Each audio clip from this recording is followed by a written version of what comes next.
Alright, so today we are doing Hack the Box Shocker. As you can see here, it is a Linux box and it is an easy box. So let's go ahead and start our scans on the target machine.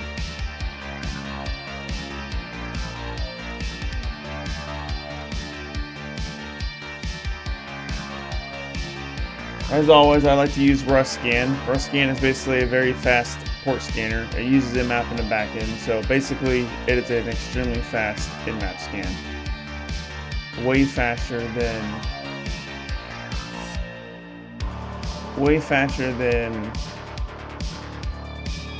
Nmap for sure.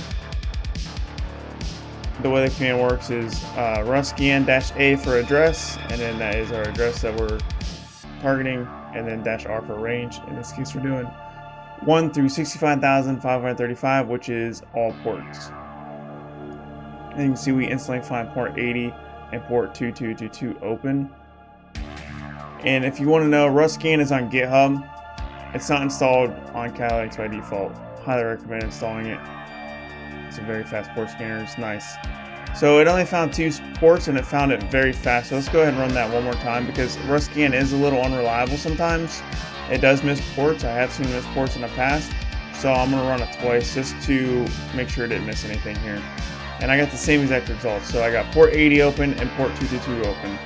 So in this case, I'm going to continue with more advanced Nmap options here.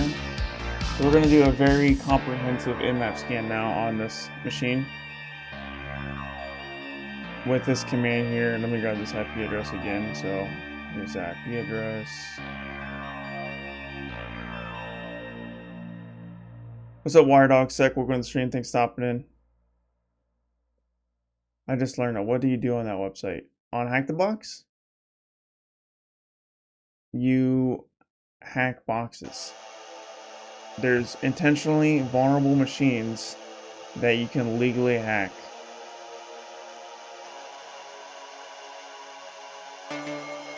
Alright, so here's our command. So we're doing Nmap-ST for a full connection scan, also known as a TCP connection scan.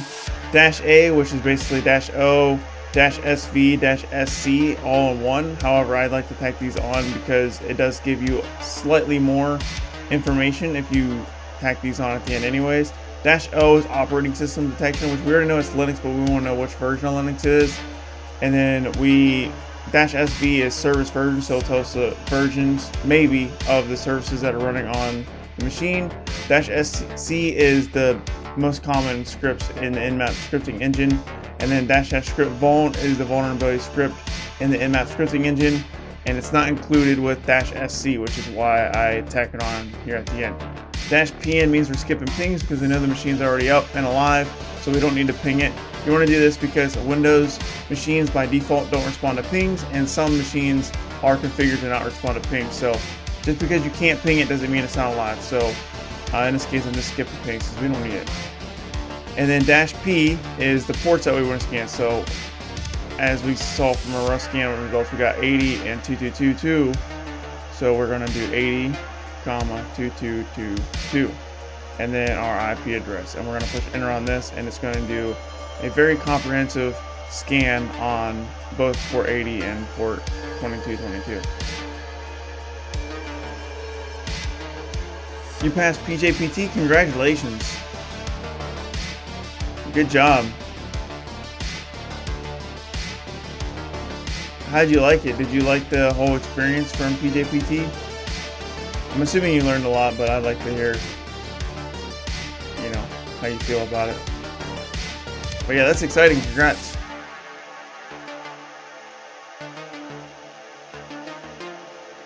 What's up, Time Traveler? Thanks for stopping in. Glad to see you here. Thanks for explaining. Yeah, no problem. I assume everybody here is a beginner. So, I mean, I'm assuming people who show up here every week probably get annoyed from hearing the same explanation over and over again, but there is new people every stream that I want to make sure that you guys understand what I'm doing, because not everybody is an expert. Actually, I feel like most of my audience is at the beginner level, so I have to explain everything. as much as I can. And if you have any questions along the way, just feel free to ask. But sometimes I will forget to explain because sometimes I'm like really in the weeds and I'm like trying to figure something out, you know? Is there a script to rule them all for nmaps? No, I don't think so. There's just a bunch of them that you would want to run. Next goal is to finish CPTS. Nice. Alright, with port 80 being open, this is a web server. Or most likely a web server, I should say. So let's just navigate to port 80 in our browser. So to do that, we just got to put the IP address in our web browser. And as you see here, we got don't bug me. Okay, so we got something here. This is something here. Let's check the source here. Let's do right click view page source, see if we see anything interesting here. Bug.jpg. Yeah, I don't see nothing in here. It just says don't bug me yet. There's nothing here. We have /bug.jpg. Yeah, it takes to the image. Okay. Well, we can fuzz this.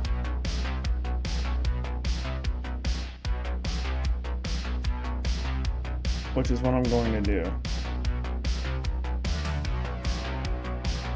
So let's close out of that.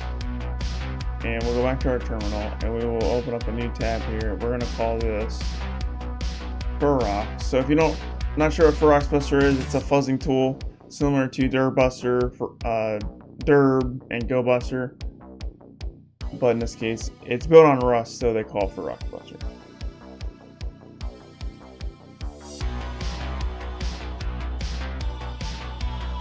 I'm going to grab my command here.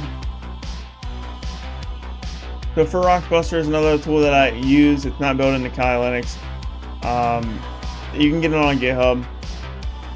It's pretty easy to find if you just type in Furrockbuster GitHub. Everything you need to know how to install is there. But we are going to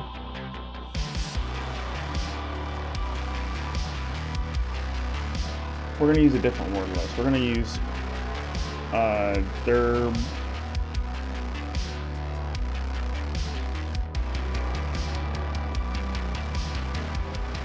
We're going to use big.txt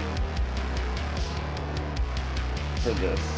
Because I found out that big.txt is actually bigger than the one I've been using, so. Alright, so here's the command we're running with. So we're running Furrockbuster and we're doing --URL. Alright, we got to change this IP address. Oh my gosh, I want big.txt.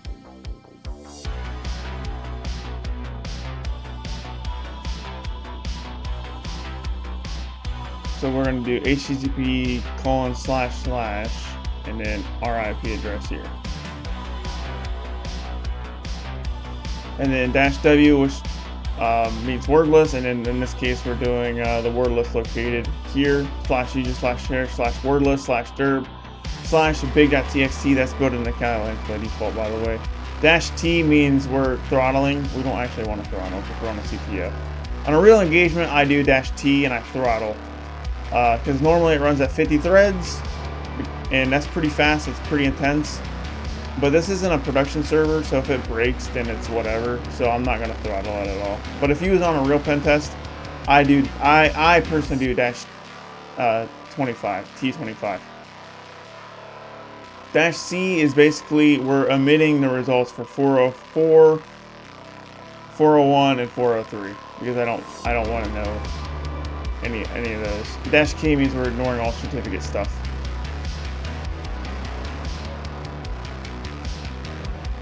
Let's go ahead and push enter on this and see what it finds. It's frozen. That's weird. Why did that? There we go. Can I connect to the target? Oh, I see what I did wrong. I put http:// twice. I do that sometimes. Well, when you, when you copy just the IP address from here, it will copy http:// as well, and sometimes I forget about that. All right, let's try that again. Let's go back to our nmap results. We don't have any results for nmap yet. We do have port 2222 open. Oh, our nmap results just came back. Look at that. We got a lot of information here. So 2222 is SSH. So Typically, these are not exploitable. These are very hard to exploit. And I know it says like 10.0 and stuff for like CVSS scores, but this probably isn't the way in. It's pretty common to see old boxes have 10 vulnerabilities on SSH. Obviously, they are exploitable, but they're incredibly difficult and usually not the route for a CTF. So we're going to focus on port 80. So port 80, we have Apache HTTP PD 2.4.18.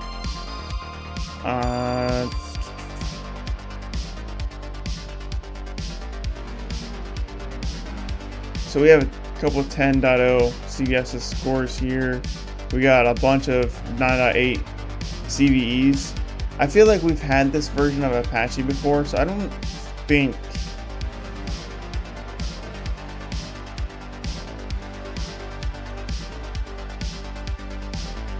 there's any exploit. I mean, there's obviously exploits for this, but I don't think there's like a quick exploit for this.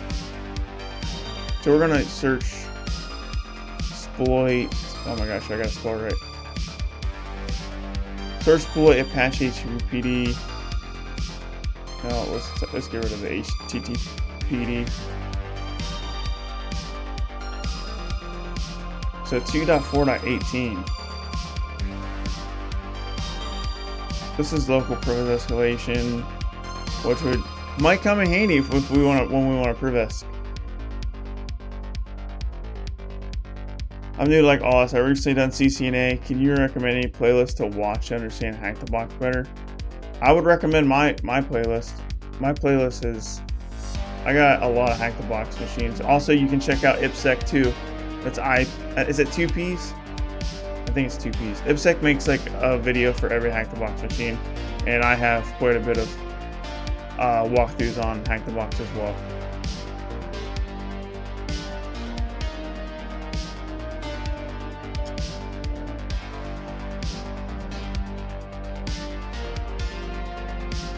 Well, I appreciate you guys thinking I do a good job going through these machines. Sometimes I get brain farts. But honestly, that's everybody though. Everybody has those moments when they're hacking.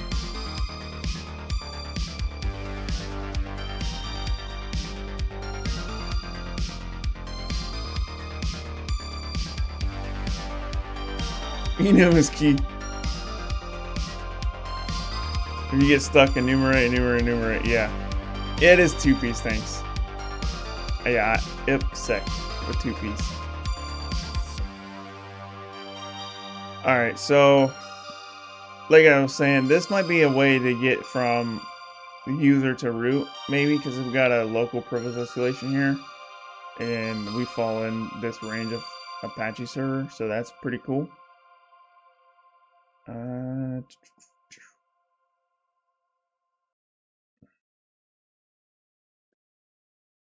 not seeing.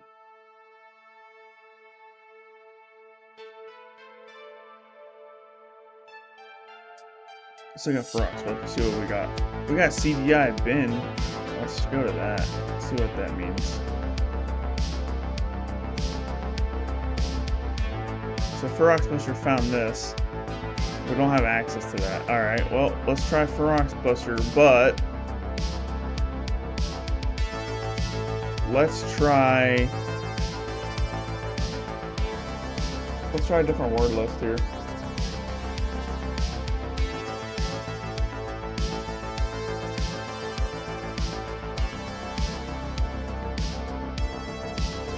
It looks like we're just gonna take advantage of one of the Apache vulnerabilities, honestly.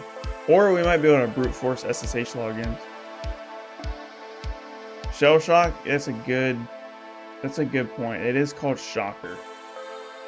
Is that an Apache vulnerability? Man, why don't I know that?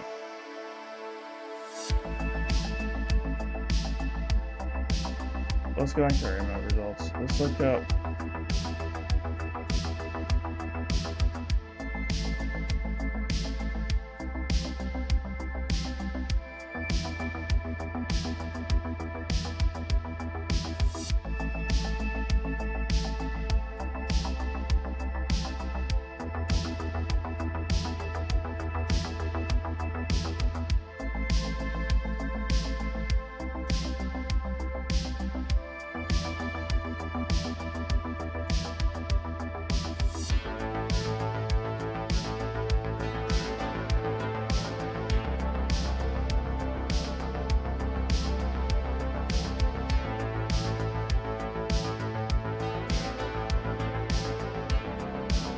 shellshock exploit. Is shellshock? Well, we kind of got a hint on accident because there's someone else's YouTube video has the shellshock vulnerability with shocker, so that's not. Accidentally finding write-ups is one of the most annoying parts about doing old hack-the-box machines. Is shellshock? Is it taking advantage of SSH or is it taking advantage of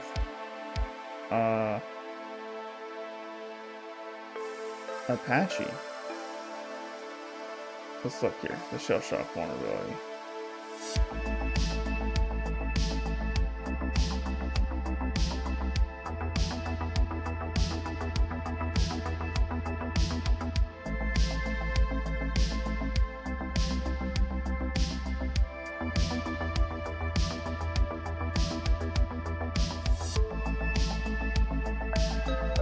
CV 2024-6271.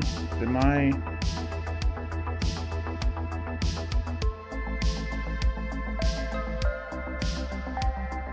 2014?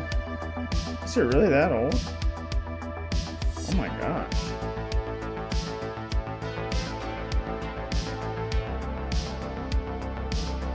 It's a bug in Bash.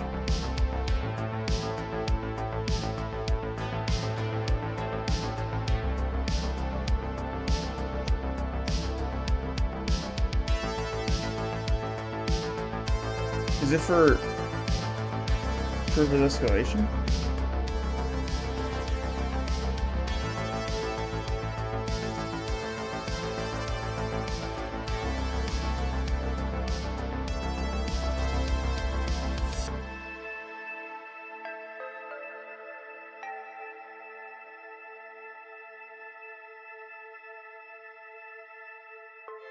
I just don't understand why these, like, when they read about shellshock, like, you're not telling me the two main things. Like, what's it taking advantage of? Like, what service and what version? And then what, is it privilege escalation or is it initial access?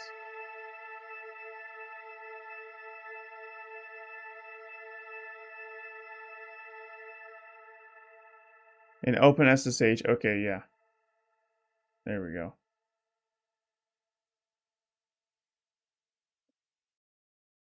So we can probably just do this. We'll just say the CVE number.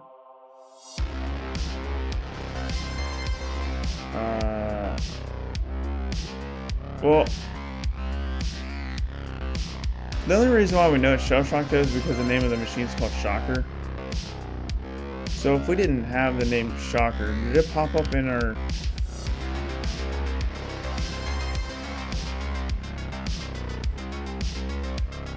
So I was wrong about what I said earlier about how SSH isn't normally exploited. Let's look here. The shellshock?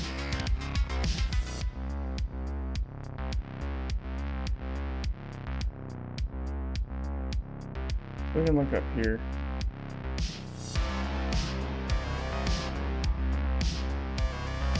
So I want to know, like, if this machine wasn't called shellshock, what I would have figured this out if it was vulnerable to shellshock. You know what I mean?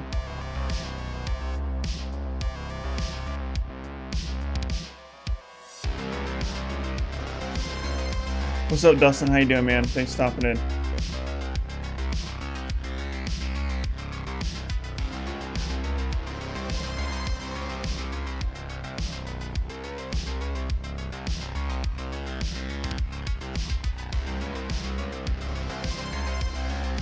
What's up, Jordan? How you doing? Question about transitioning from the Air Force? Yeah, go ahead, man.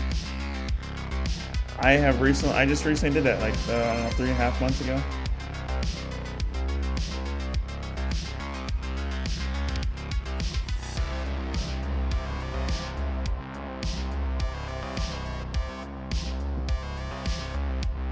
Actually, it's been 4 now. It's been 4 months.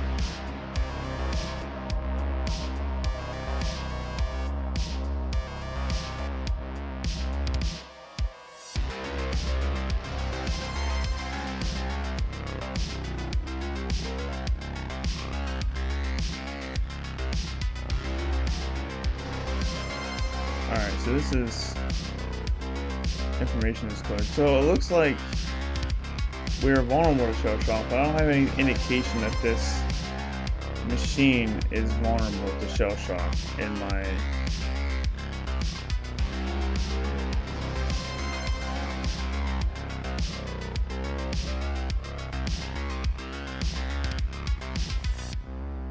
Did you have any difficulties with work motivation being in a role that you didn't want to be in? I mean, yeah, I would say like towards the end of my enlistment for sure. Like I was just kind of getting bored of it because I was ready for other stuff, but I still did my job. You know what I mean?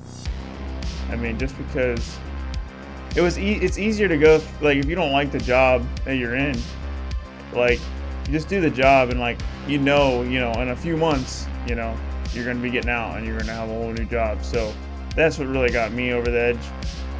Because yeah, I would say like the last year was just kind of boring, kind of a snooze fest for me because it was honestly kind of easy and just wasn't challenging enough for me. Every problem that I got, because I was a classes technician, I was like help desk and I did system admin work, and it was just really easy.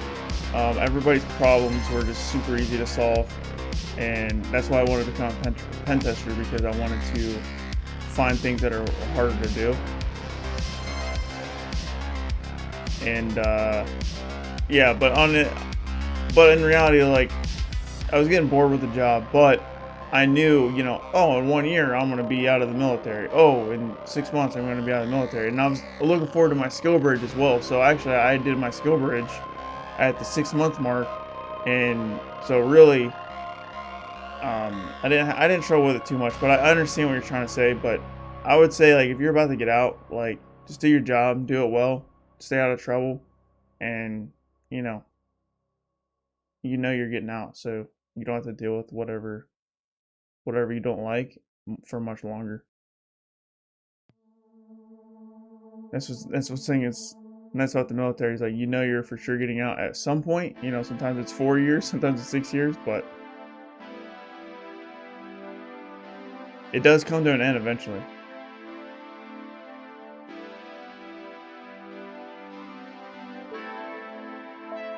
I wish he was. Here's a critical.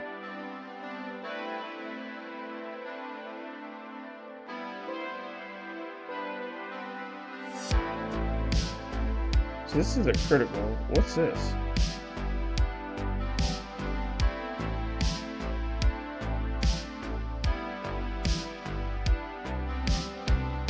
Before 9.3. This is before 9.3. So this is a new vulnerability.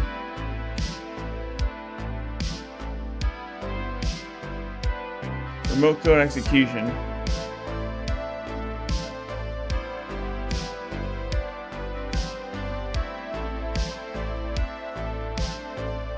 Let's see if we can use this exploit.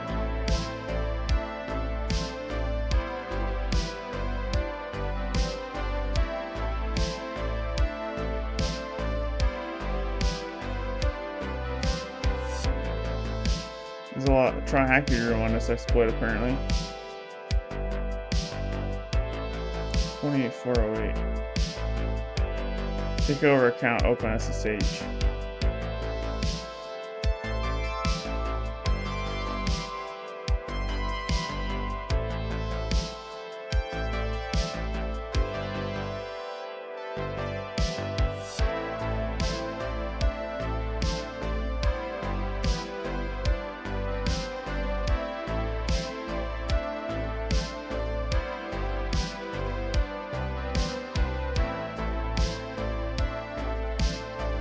Sometimes it's 11 years.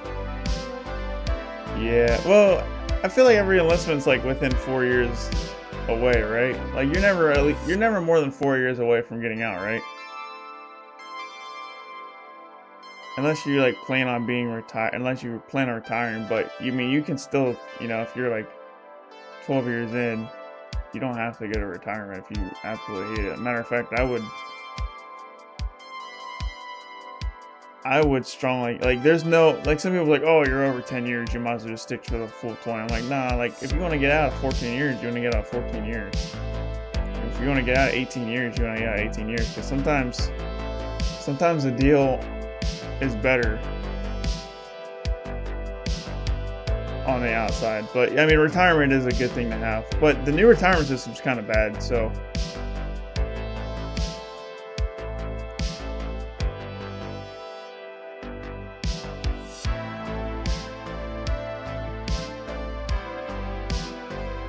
if you're getting out of the military, I highly recommend creating a plan. Yeah, for sure.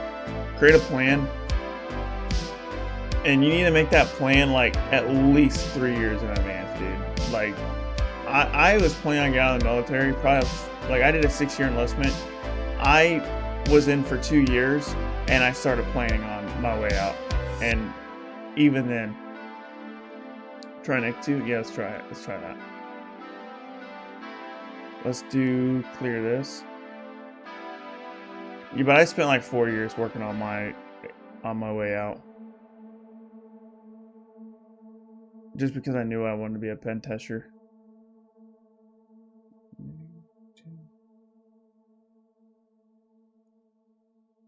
You said nick2-u URL, so the URL in this case is word. Oh, all right. I close a tab with our little bug.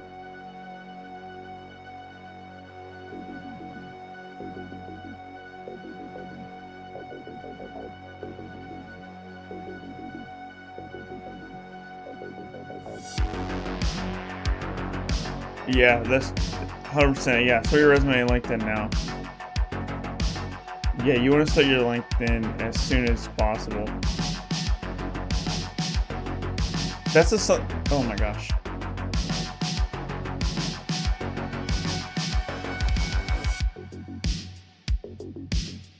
What did I do wrong?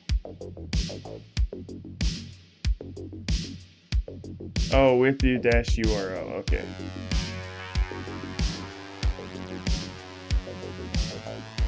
It's not -u, it's -URL. Well, you gotta. Let's try that. There we go. Yeah, they should tell you that in like the first, like not the first database training, but like sometime during tech school maybe. They should be like, hey, everyone create a LinkedIn. Even if you plan on staying in for 20 years, create a LinkedIn. Like they should just tell you that. You plan on getting out in 4 years, create a LinkedIn. Plan on getting out in 20, create a LinkedIn. And just start working on that. Like during your entire enlistment, like from day one or close to day one. After you graduate basic training and get into tech school. And then, yeah, like one of the best ways to grow your LinkedIn account for me was just like every time you get a certification, dude, just post that. Just be like, hey, I got a certification. Here's the resources I used. I had fun.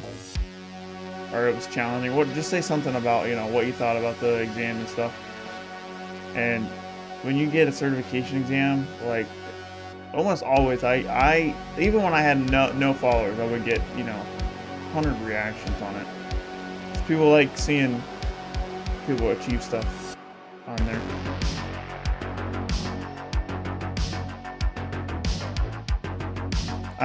Maybe the syntax not right, Nick. Better check. It looks like it's running right now.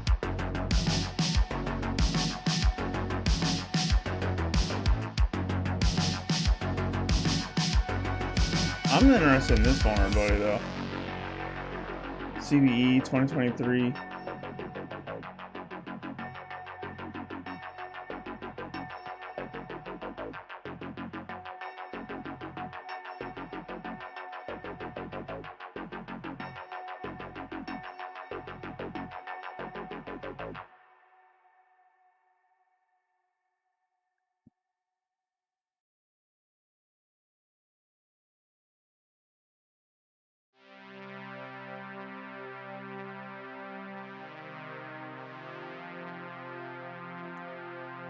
We found index.html and then we found bug.jpg. So let's try directories here.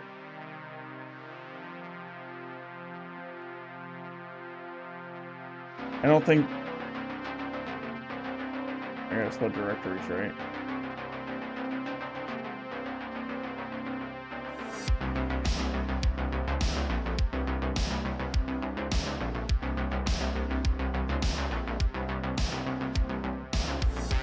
Oh, I see what I do now.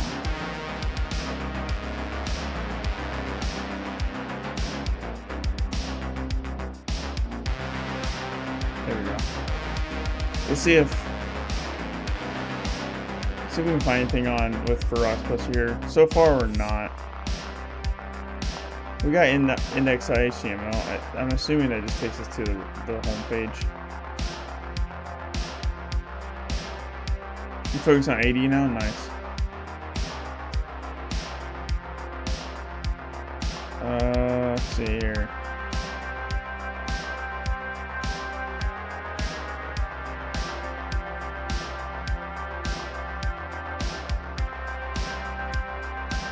We don't really have any indication that this is vulnerable to shellshock. It's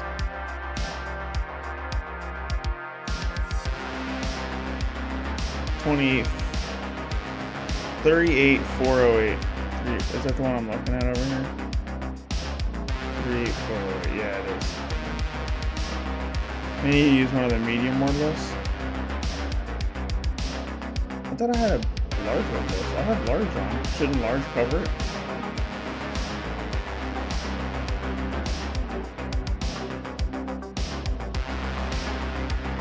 Yeah, I don't see nothing, guys. I don't think like their fuzzing's gonna get us where we're gonna go. I could be wrong, but we use like 3 popular word lists, so we're gonna hold off on that. I do think. Well, let me go back to my map results here. This is a high vulnerability.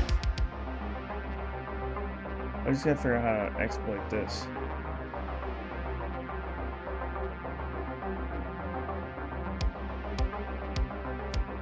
Let's rename this to Nick 2.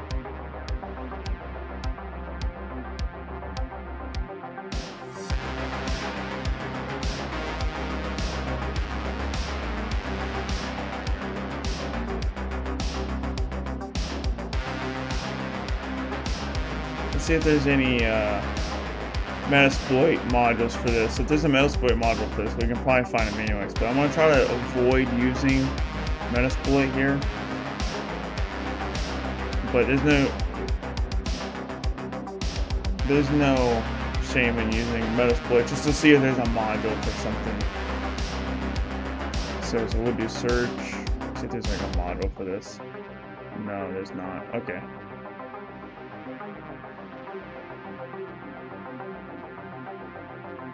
Let's see if there's a module for shellshock. I'm sure there is. Oh, well, we gotta put a dash here. And a dash here.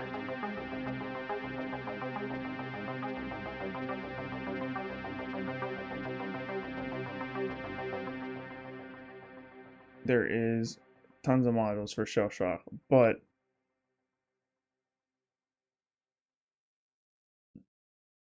uses SMTP? That's interesting. Oh no, never mind.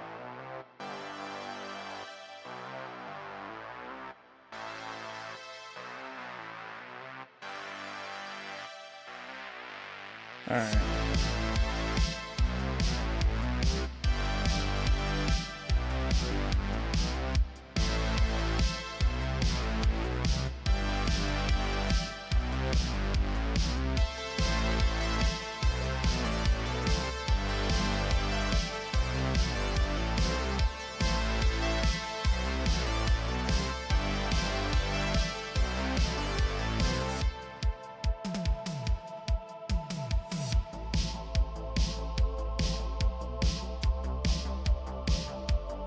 I'm just reading this exploit, see what it does.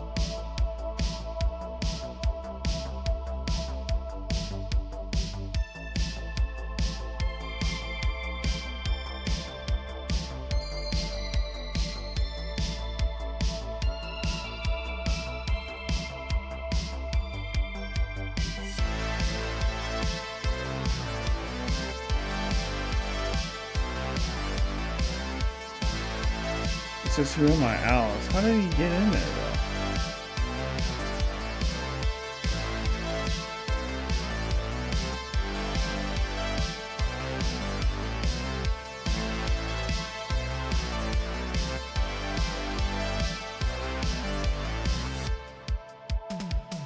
Well, let's go back to Apache real quick. See, I mean, we got some high vulnerabilities for Apache here. I mean, let's look at this.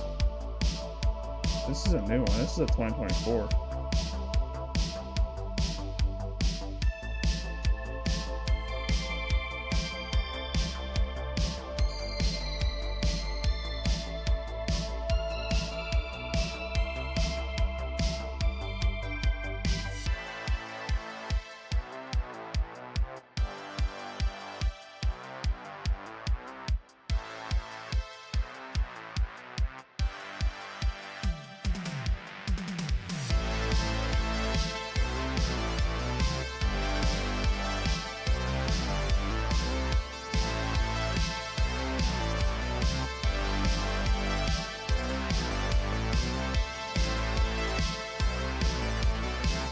Yeah, there's no indication that this is vulnerable to shellshock, dude.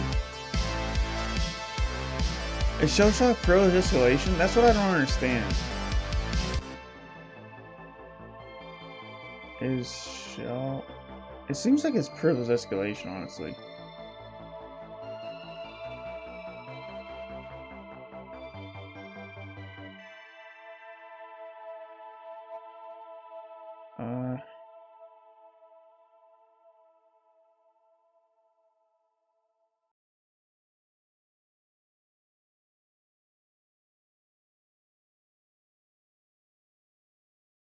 Let's go back to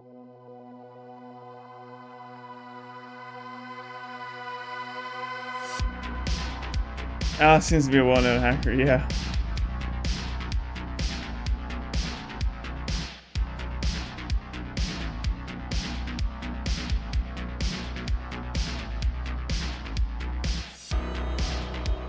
Oh yeah, you're right. Auxiliary scanner. Apache mod. Shellshock scanner.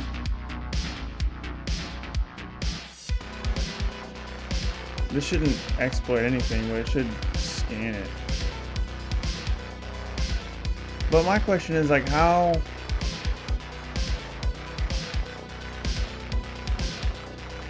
Well, let's just see if this is vulnerable here. We will set our host to whatever this IP address is. This is our attack, our target IP, I mean.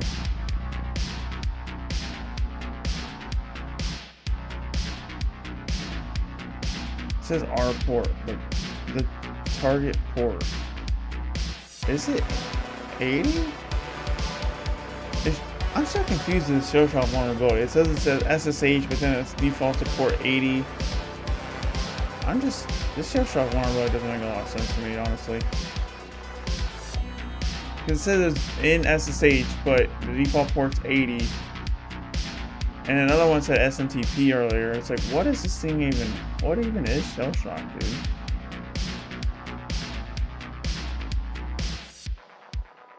I need to set target URI. What do you mean? Path to CGI script? I don't know that. I think we have to know what's behind .cgi bin. Yeah, looks like we do. Well, let's see. Let's look at the NICTU results here. It appears to be outdated.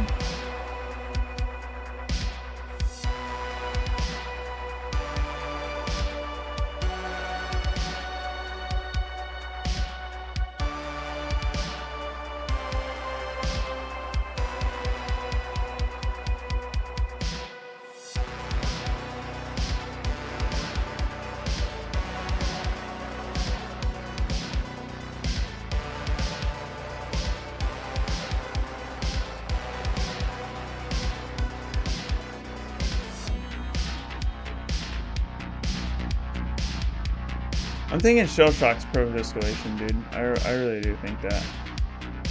We'll look at the shellshock again after we get initial access here.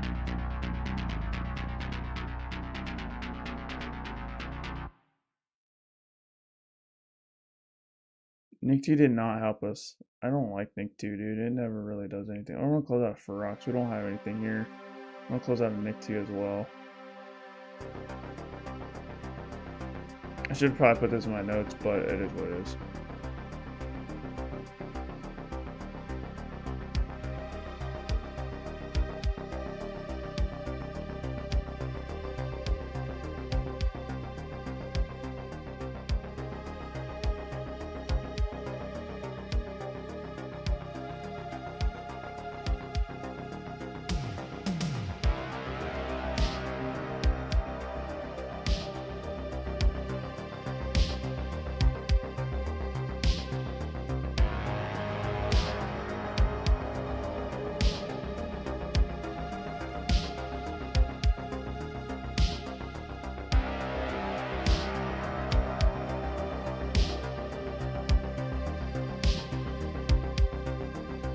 .38476. Severe vulnerability. SSRF.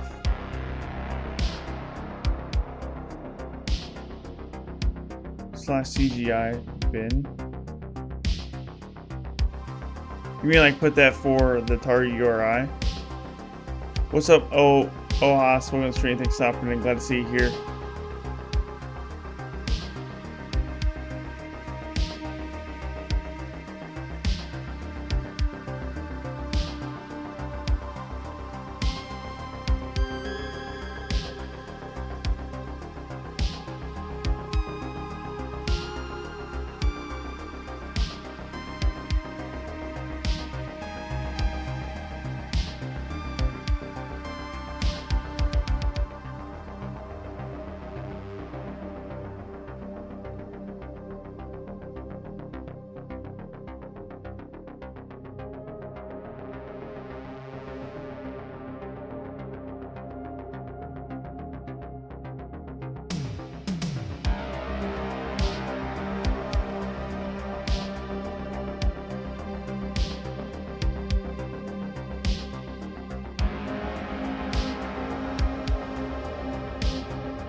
Badges up to 2448. What version do I got?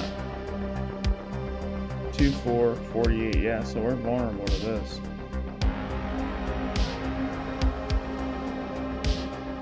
So there's a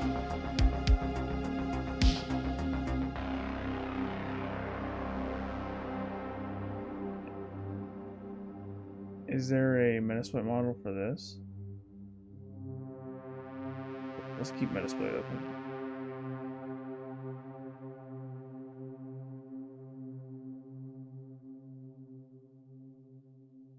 No results.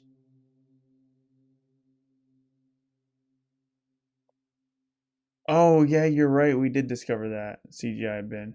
Oh yeah, what the heck am I thinking? You're right. We did do that.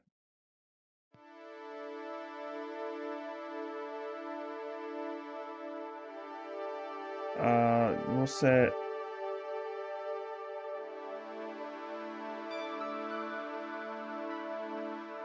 I forgot we discovered that. So set target URI CGI bin. Alright, so we set the target to /CGI bin. We did find that with Ferox earlier. You're right, 100%. And that makes sense. Alright, let's do clear and run. This should just tell us if it's vulnerable to shellshock. I guess. I don't know what that means. It just says it scanned it 100% complete, and it's complete. Like what does this scanner do, dude? I don't understand what it... I don't understand what the point of this was.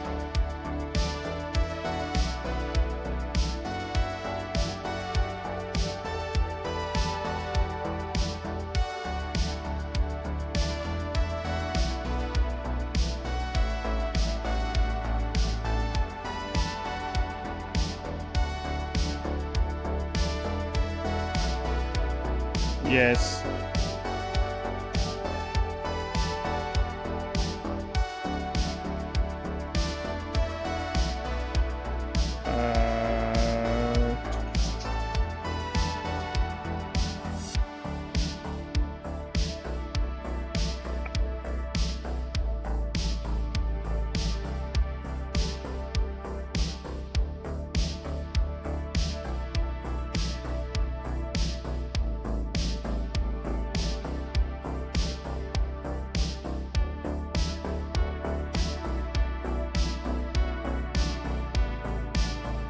There's an old CV here. There's probably more. The older the CV, the more exploits there is for that CV. So let's look up this.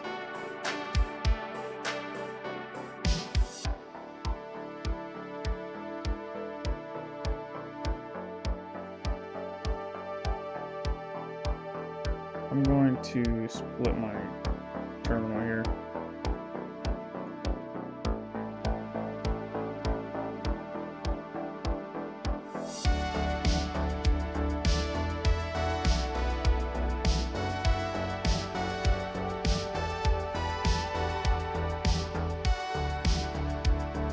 We'll do search exploit.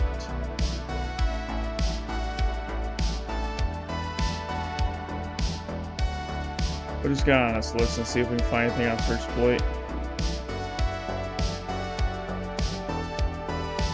What's up, Agnaldo? Welcome to the stream. Thanks for stopping in. How you doing today? You can set verbose to true. What was that an option?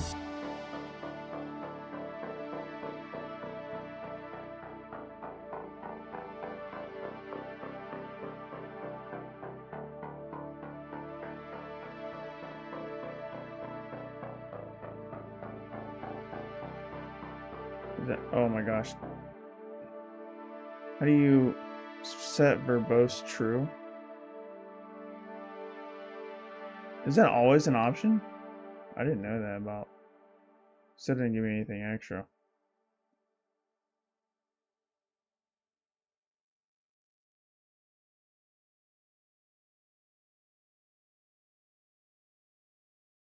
It doesn't look like it's an option.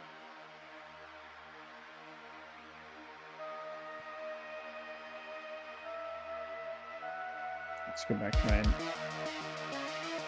send it to it.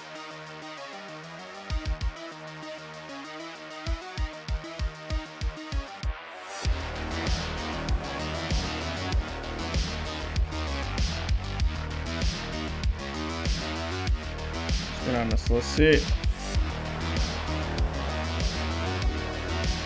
Actually, let's start with the old stuff.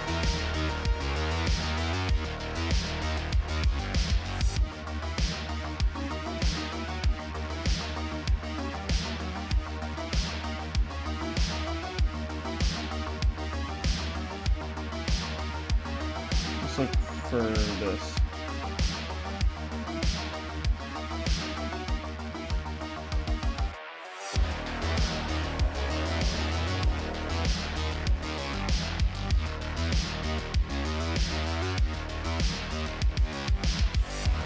Nothing.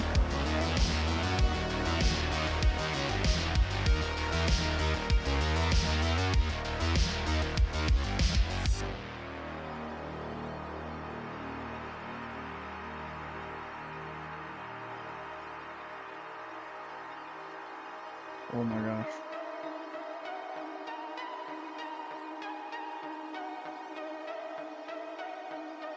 Huh.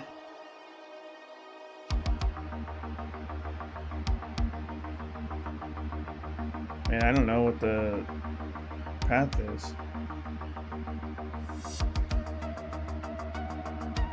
I guess one thing that annoys me is like there's like a bunch of high CVEs, but there's no practical way to exploit them, you know what I mean?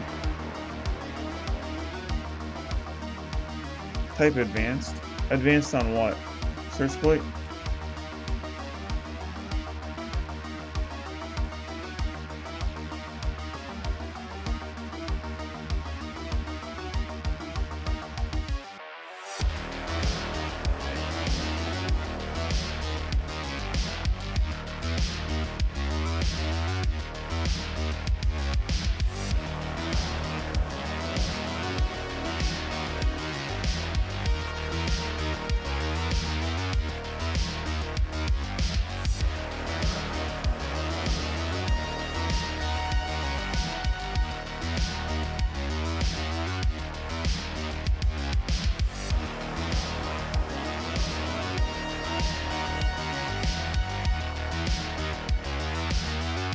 It might be the open SSH, but I don't know, man.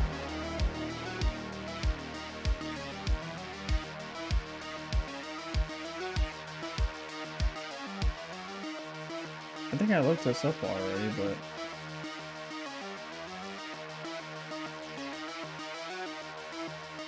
yeah, we did look this up already, and we couldn't find OpenSSH vulnerability asset to RCE. That's what we need.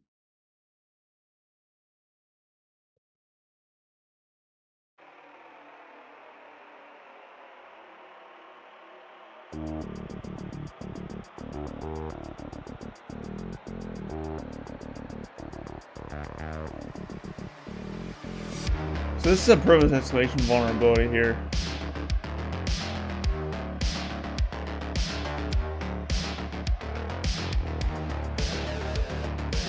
So I don't think this is going to be our initial access, but we could do, this might be a privilege here.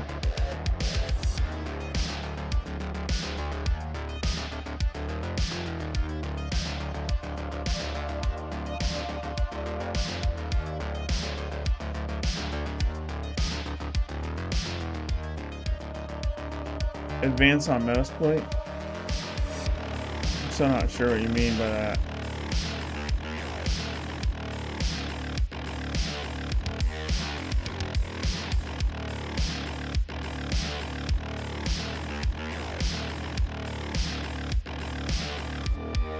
Well, the only thing that we found was this /index.html. Don't bug me.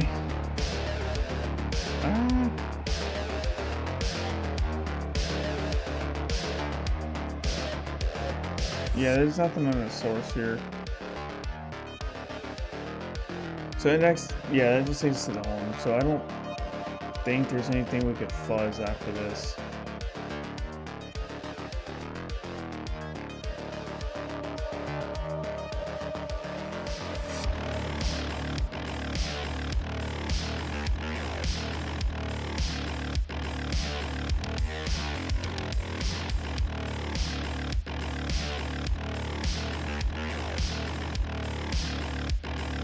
Dude, I cannot find any.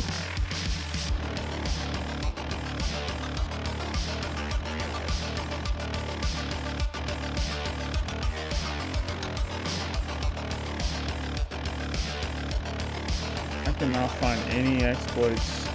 There's only 2 ports open, so like I only have 2 options here. Yeah, I'm thinking of SSH as a privesc. Is what I'm thinking.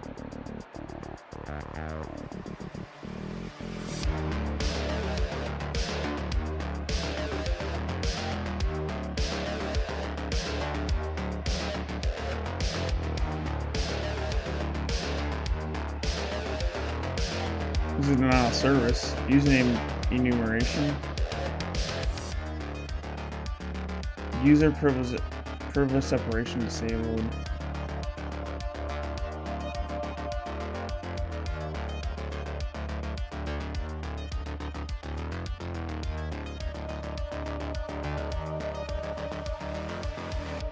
Username enumeration might be the way to go.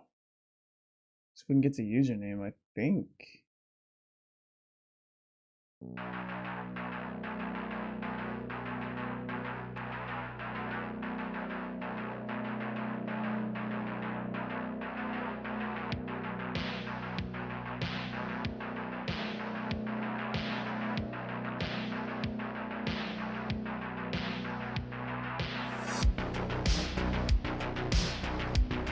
How can you run a shellshock check?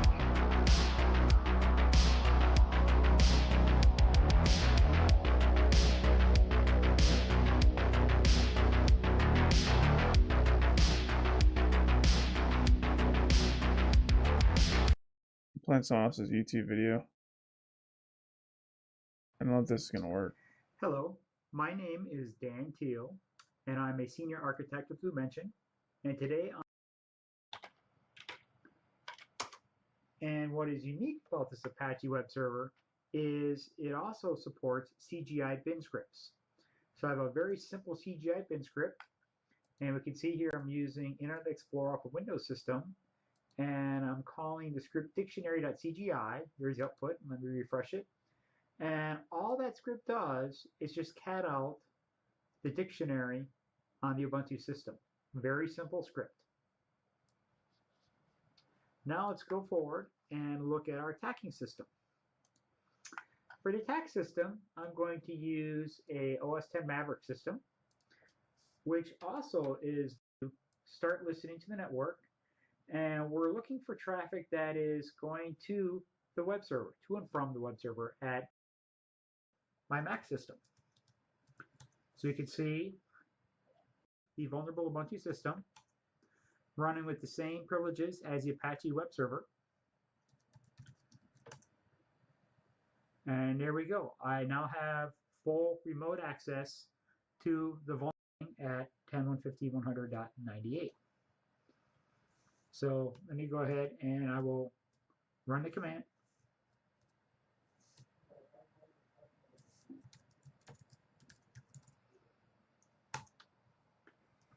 So, and we're done. At this point, we could see. I don't understand how they got that 7% shell shock. But I don't understand, how do I figure out it's vulnerable to shell shock? The only reason why we know it's vulnerable to shell shock is because the name of the machine is Shocker. You know what I mean?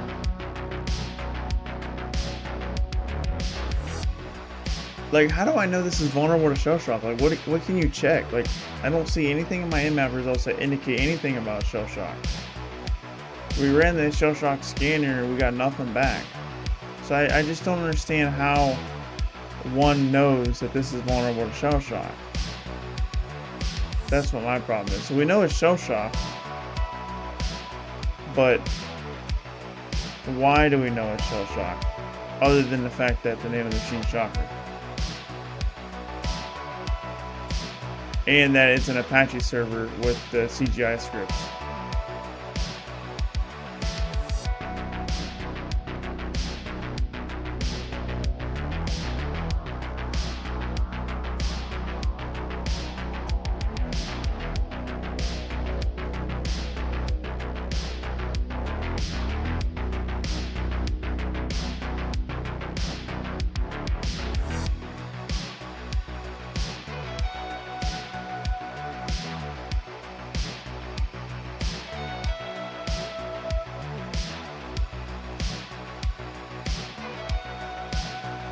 I don't see shell shock popping up anywhere in this list.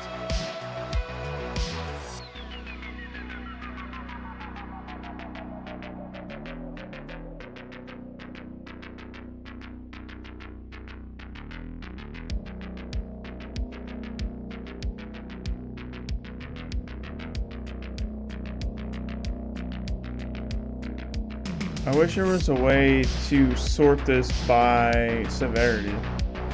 That would be really nice. Why would they not give you that option?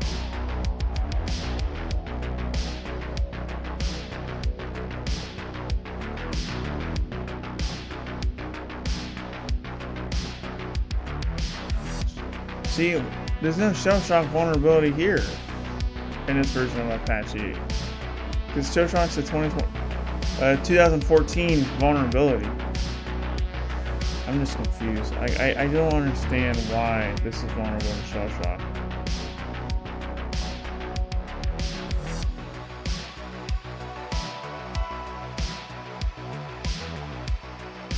What would Apache and CGI been?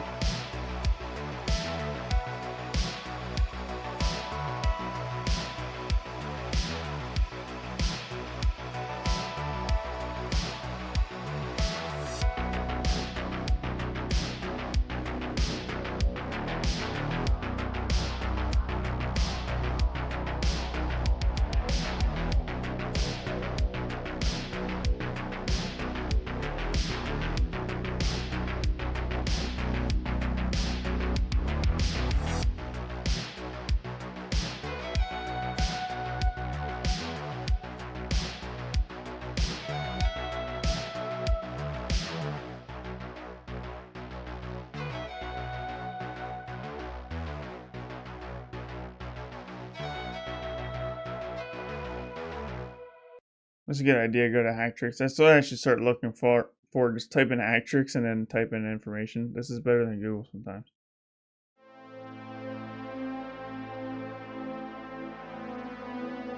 There's an nmap script called shellshock.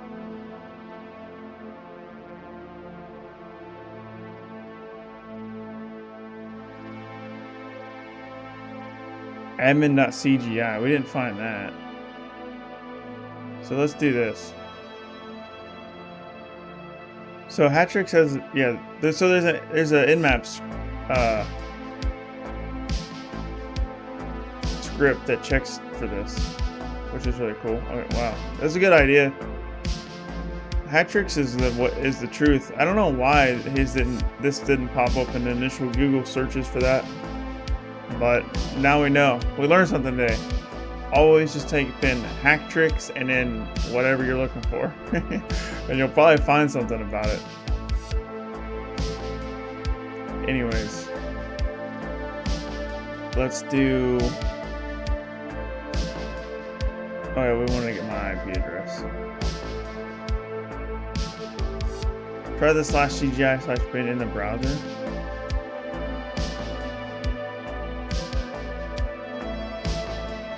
We did. I did the CGI-bin.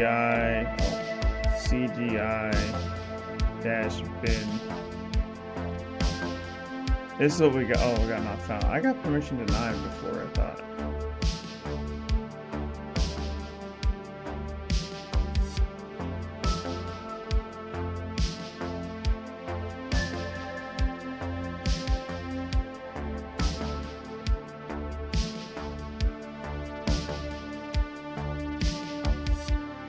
This is a Ferox Buster again. I should have saved this in my notes, but it shouldn't take that long to figure this out.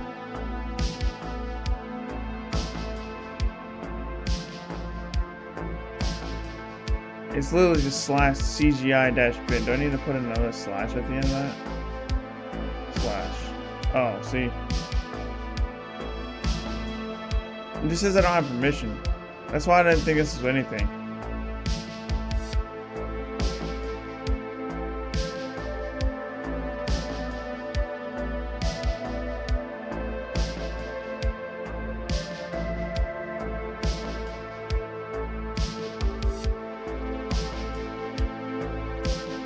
So if you have a CGI bin, does that automatically indicate that there's a potential shell shock? Is that kind of what I'm getting here?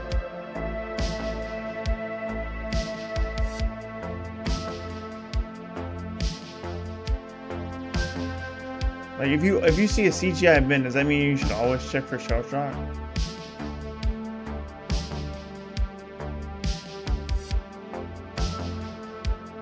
Where the heck is my tab at? Okay, here we go. Just paste my IP address in here. Let's see if, oh, I gotta put a space in between the IP address and -P. Let's see what happens here. Nothing. Let's get rid of the admin CGI. Also, nothing. So we're not getting anything out of this.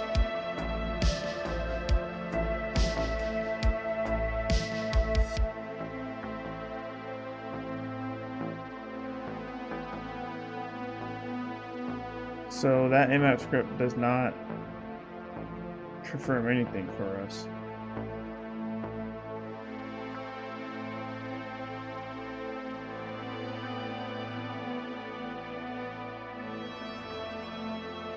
Shellshocker Pi.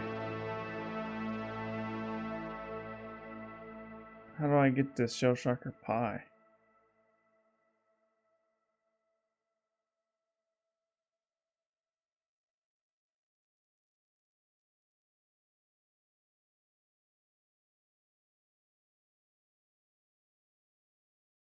How do you use curl? Echo vulnerable shellshock.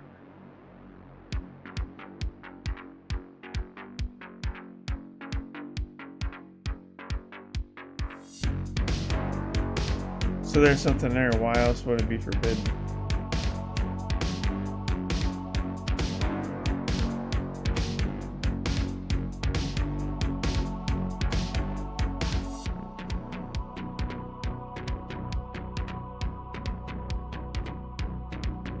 Shellshocker Pi. What's this do? Shellshocker tests for a website vulnerability in the shellshock bug. Alright, let's get shellshocker pi and see what happens here. This is what we're looking for. I'm just looking for a simple check. You think Metasploit would work, but it didn't. Let's do change directory, hack the box. We'll make directory. This is shocker. And then change directory, shocker. And then we will nano exploit. We'll do shell shock.py. It's called shellshocker.py. Okay. I mean, we can call whatever we want, but I'm not to call what. Oh, I want the whole exploit. Maybe because there's no admin.cgi. Dude, I'm incredibly confused, but we'll find something out here.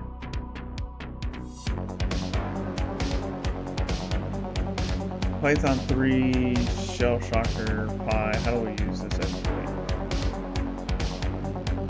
Let's go back down to the README. Usage shellshocker pi options URL. We'll type in -v command to inject into the payload.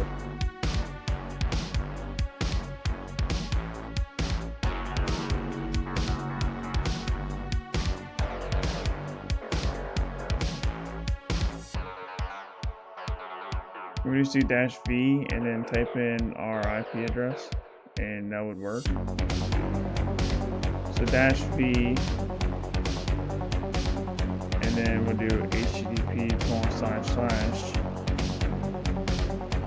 what is this, Python 2?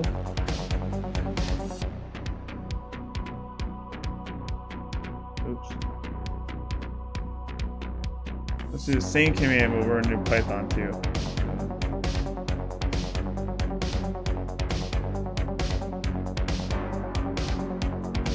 Import shellshock payload generator. No module named exploits.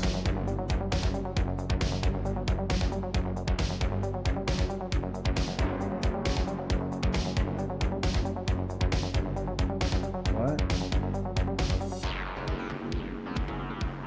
Do you prefer Nano over Vim? My training suggested to use Vim. It doesn't matter which one you use. It's just a preference, honestly. I like Nano because it's more like a traditional. It's more like a traditional text editor, basically.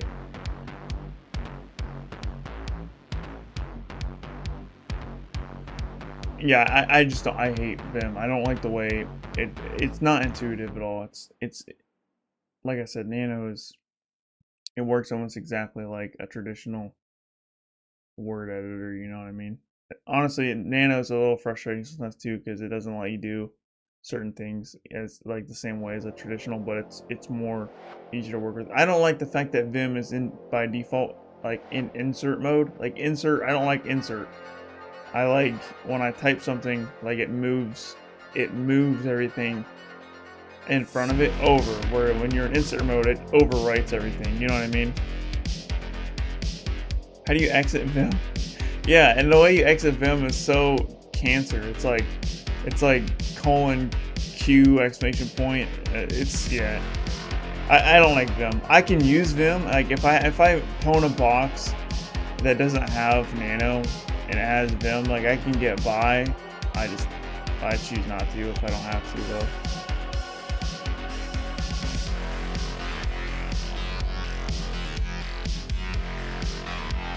So I don't know why this didn't work. Let's look at this exploit here.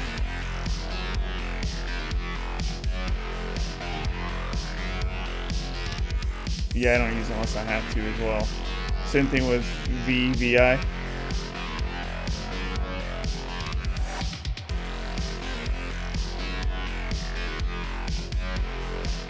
They use Vim because of the power. I mean, I guess it has more power, but when it comes to simple text editing,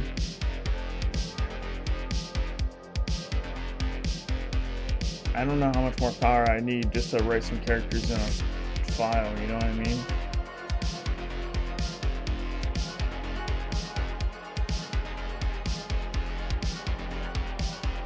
Oh yeah, you know, yeah, okay, I see what you're saying. I got to this. Where did it go? Yeah, I need requirements at TAC. You're right. Let's just copy this whole thing. I don't know why I thought I could just get the Python script. Let's do remove everything.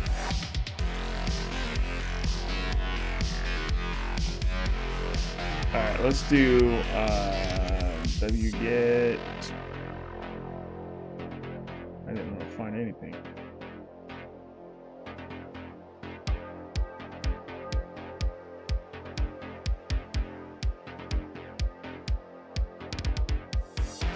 Change directory master.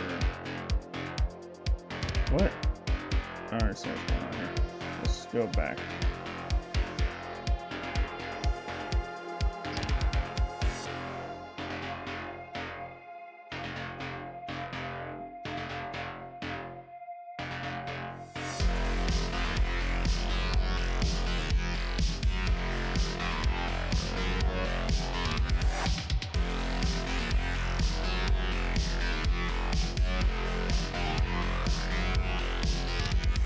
I gotta do git clone and then I think that's the real way to do it.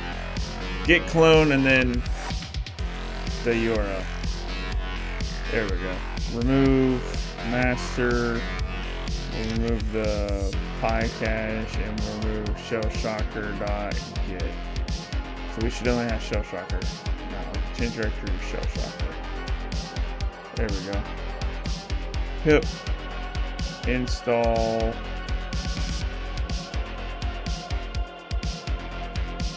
requirements.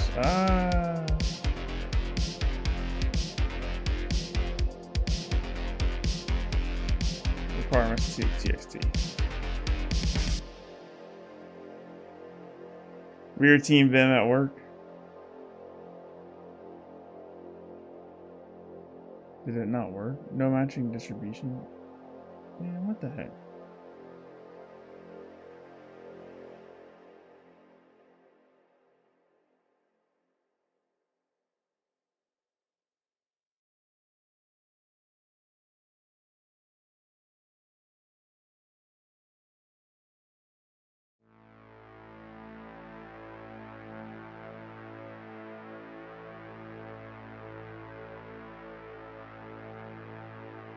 What is it? pip3 install -r requirements at txt. You should have put that into GitHub, but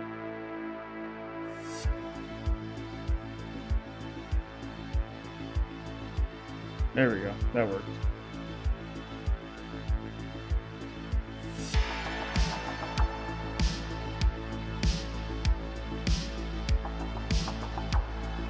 Actually, a lot of the times I'll just use mousepad, dude. We just put into Kali Linux, and it really is like a regular word editor. Like I can click around in here and stuff. Whereas like Nano, you have to use the arrow keys only, and then you can use Control A, Control C. Like mousepad, honestly, I like more than Nano. I use Nano if it's like something quick, but if I'm gonna be in it for a while, I'm gonna use mousepad.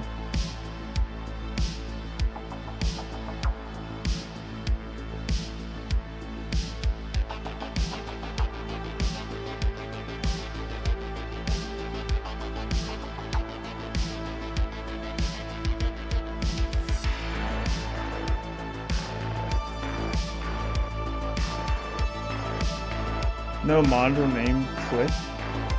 Pip install click. Run that again maybe. No module. Pip to install click. No pip 2.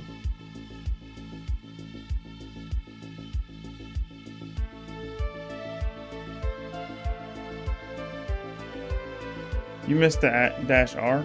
I did? On what?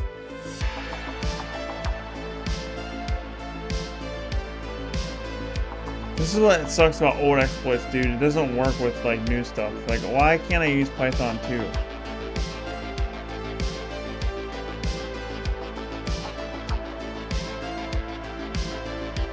Pip X install click. I guess pip X does install on pip 2 maybe. No apps associated with package. Let's do nip2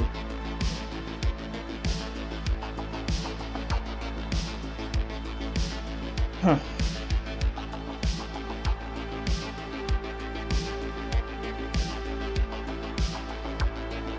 What do we get here?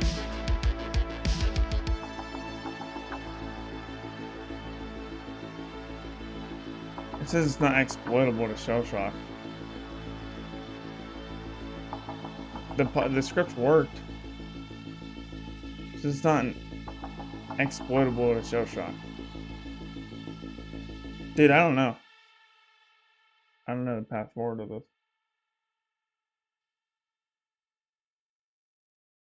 I'm gonna go to guided mode here. We spent an hour and a half. I'm out of options here. So there's 2 TCP. So yeah, we'll go to guided mode here. How many TCP ports are listening? So we know there's 2. What's the name of the directory available on a web server that's standard name running scripts by a common gateway interface? /CGI-bin.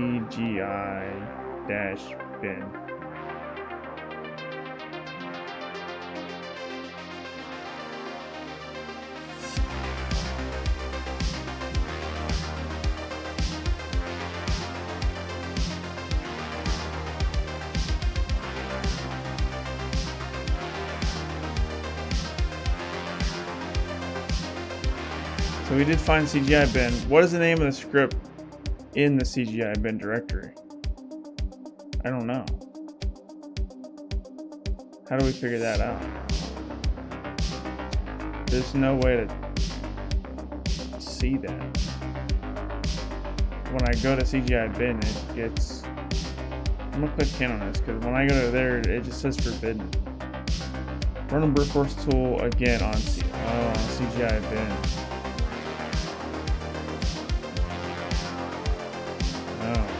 That's, well, hold on.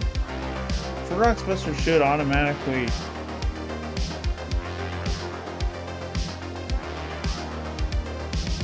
do recursion, dude. That's, you know what I mean? I mean, we can try this.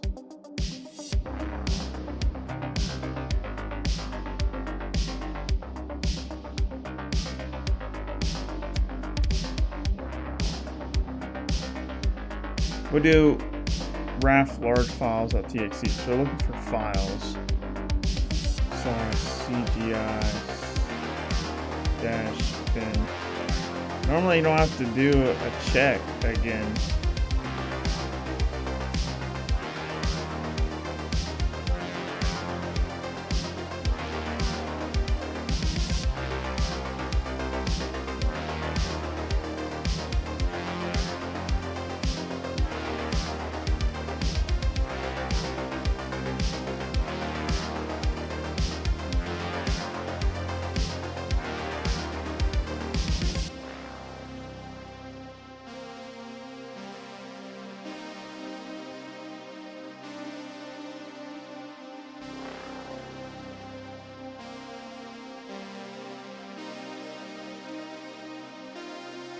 I didn't find nothing, dude.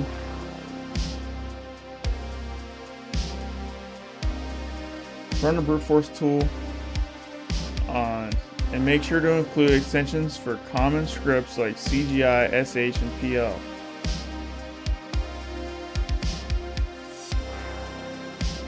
I would never know to do that if it wasn't for that hint.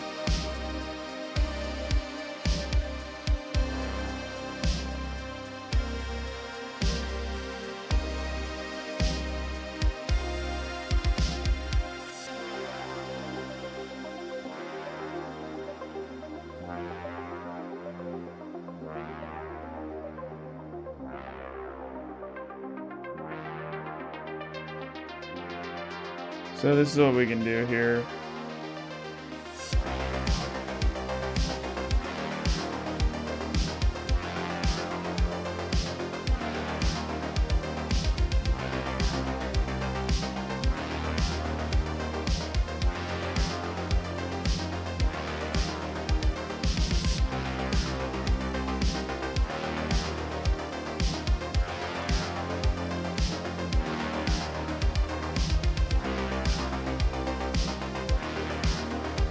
We can do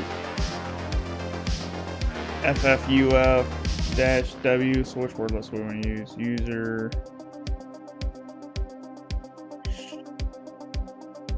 share seclist slash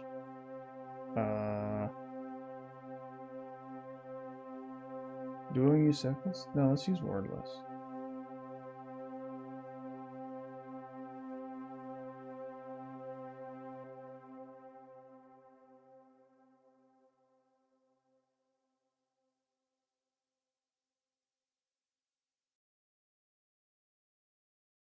Directory list, we'll do a medium maybe. Medium dash U.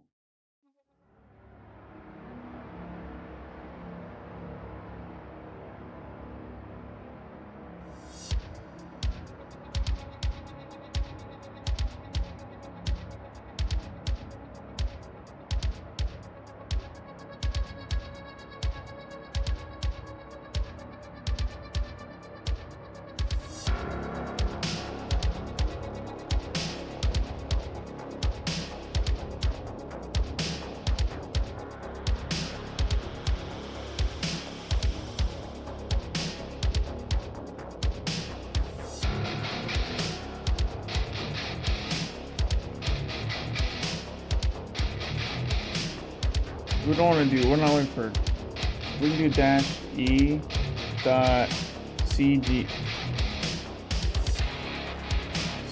I'm looking at my notes, by the way, from a hack to watch model I did a while back. Dash E CGI. What other extensions do they tell me to use? SH and PL. Is that gonna work?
It's not finding anything, dude.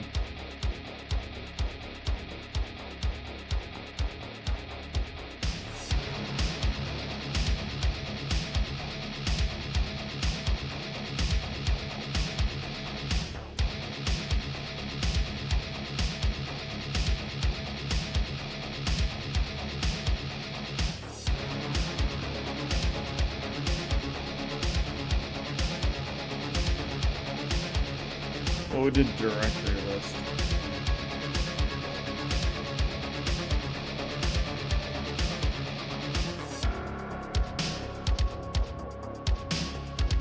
Yeah, I don't understand how I would have known to do that. I mean, it makes sense. Like, I understand why this will work, but I don't understand why I would check that. Or, like, how I would know to check that. I don't... You know what I mean? Like, if I'd never heard of the shellshock vulnerability before, or in this case, I've never exploited it before. So, yeah, that's just a rough one, man. I still don't understand how we determine if this is vulnerable to shellshock. Like, I'm not Like when I saw CGI bin, I'm like, okay, it's just forbidden, you know? When I click there, I'm like, oh, there's nothing here. You know, what can I do? I'm forbidden. Like it says right here, forbidden. When I go to CGI bin. So I'm assuming from this point on, it's like, okay, well, there's nothing here. How can I see more past this if I can't even see the directory? You know what I mean? It's still not finding anything, by the way. I mean, we're brute forcing it right now, and it's still not finding a single thing.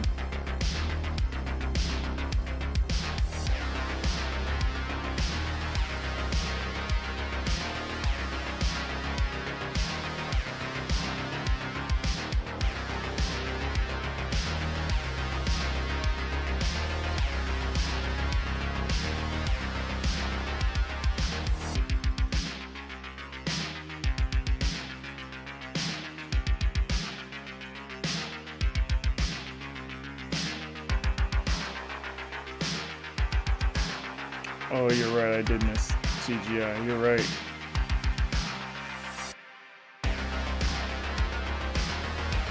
CGI dash bin slash fuzz. CGI bin dash bin slash fuzz. See if that works.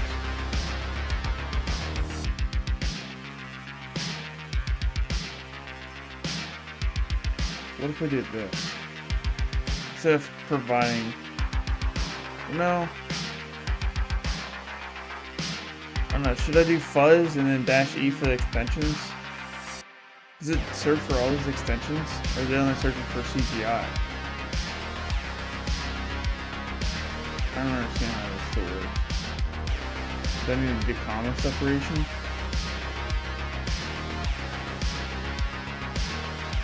They need to do comma separation. I don't know. We'll let this run, see what happens here.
There's like nothing else for me to do right now, so it's like just waiting. It's frustrating.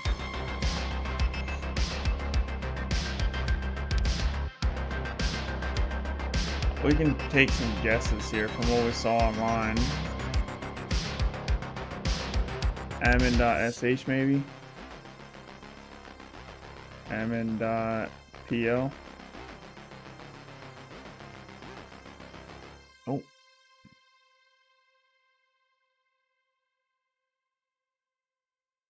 So it's 4 characters.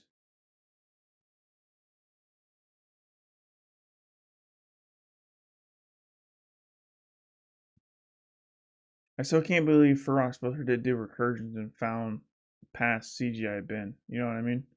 It's kind of weird, in my opinion.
can't believe we're not finding anything, dude.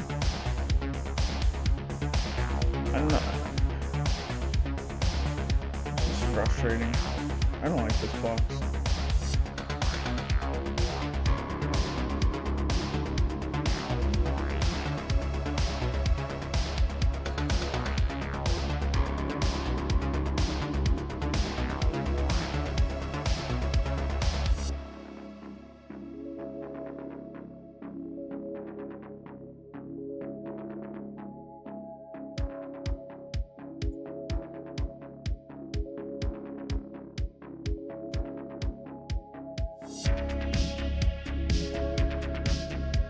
See if Rocksmith turns anything up with using large files.txt.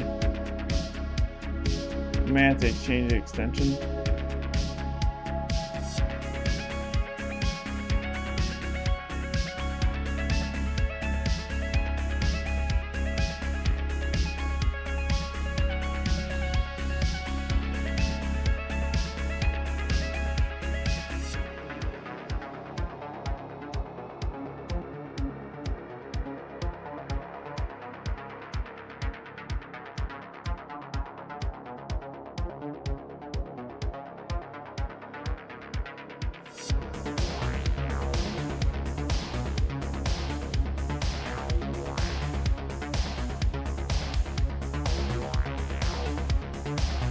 See, if I didn't have guided mode, like I would have just quit at this point because I would be like, oh, there's nothing past CGI bin, you know what I mean?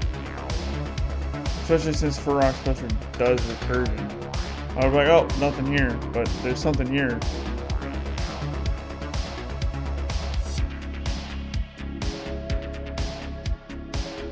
I guess it's what's annoying about this whole thing because I could have sat here all day and I never would have figured this out if it wasn't for guided mode.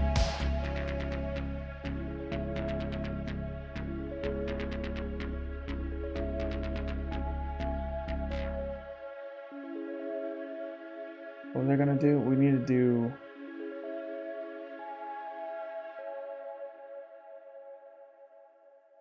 CGI bin / fuzz / no fuzz.sh.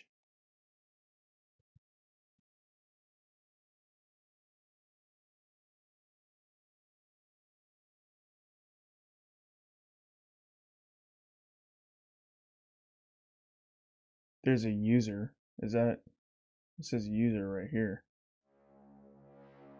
Is it user dot? Hold on.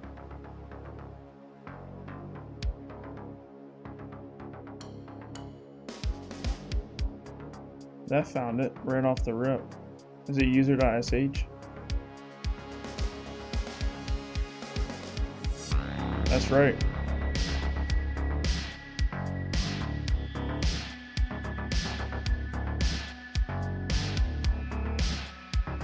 Optional question. The output from user.sh matches the output from which standard Linux command? So we can just do user.sh. The output from what command? Just an update. Just an uptime test script.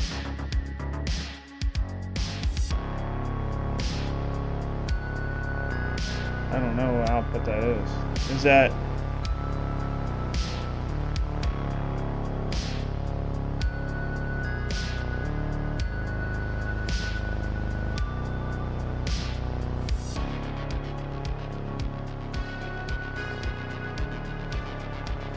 what 2014 CVID describes a remote code executes vulnerability in Bash when invoked through Apache CGI?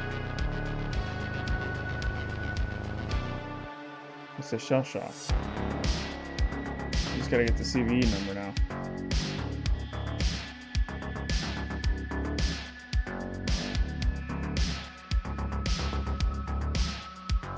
If I can figure out.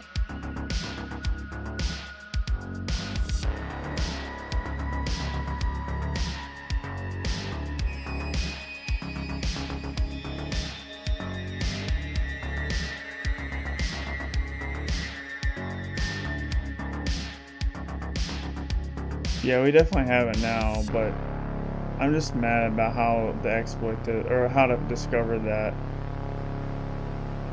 Like, I don't. There's no way. There's not. Like, I could have sat here for 100 days and not figured out that by myself.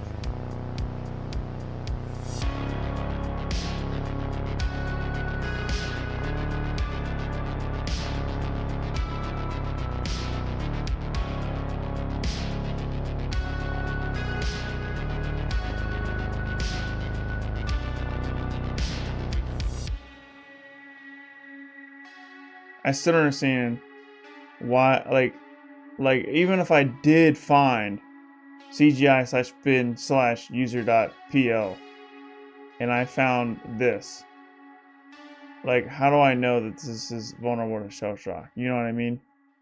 That's what kind of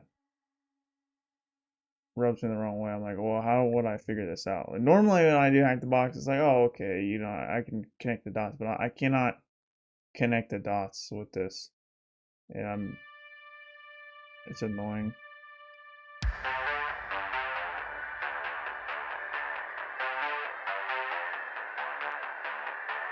What user is the web server running as on Shocker? I don't know. Go to my shellshocker. We can do /CGI/-bin/user.pl. Was it PL? No, SH. Right? Is it PL or SH? SH. It's exploitable. Alright, well. It is exploitable.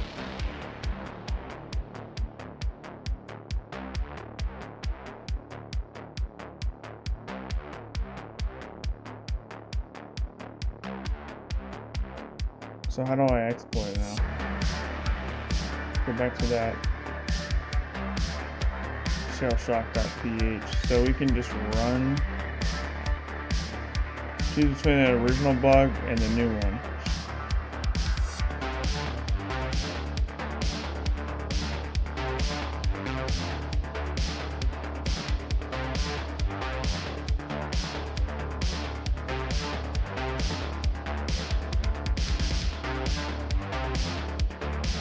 Does this thing actually, I don't think this thing exploits anything. I think it just checks, right?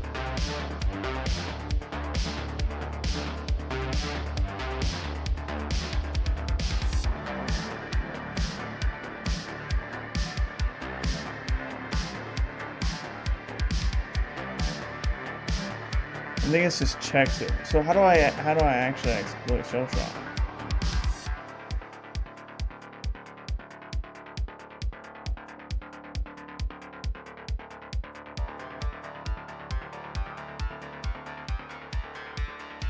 I meant to say GitHub here.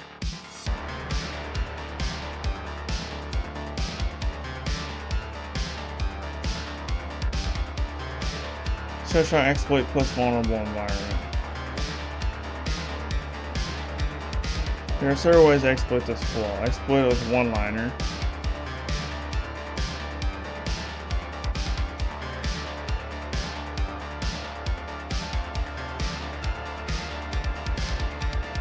Well, let's just do that then.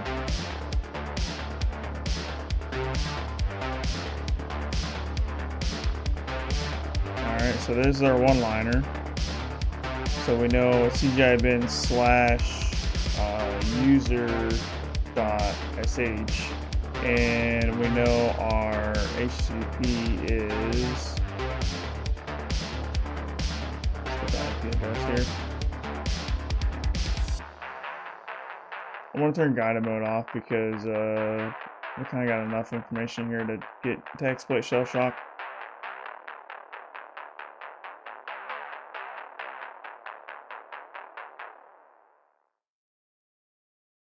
So this should just work. This should just print out eti password for us. It did. Okay, perfect. So this definitely works. Look, we got a I don't know why that makes me laugh. The username is Shelly. We're taking advantage of shellshock. to get a shell as a username, Shelly, bro. Dude, that's amazing. That's like the best thing I've ever seen in my life. Best username ever. Okay, let's go and clear this out.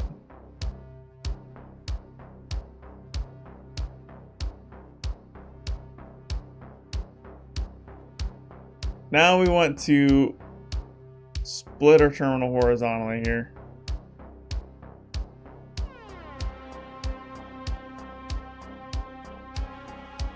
Okay, we can run commands here, so all we have to do is maybe netcat's already on the machine. I'm assuming netcat's already on the machine, guys. So what we're gonna do is we're gonna go to rev shells to get the syntax for this because I don't know off the top of my head. So revshells.com, one of the best websites ever. So we want to do a bind shell. No, we don't. Hold on.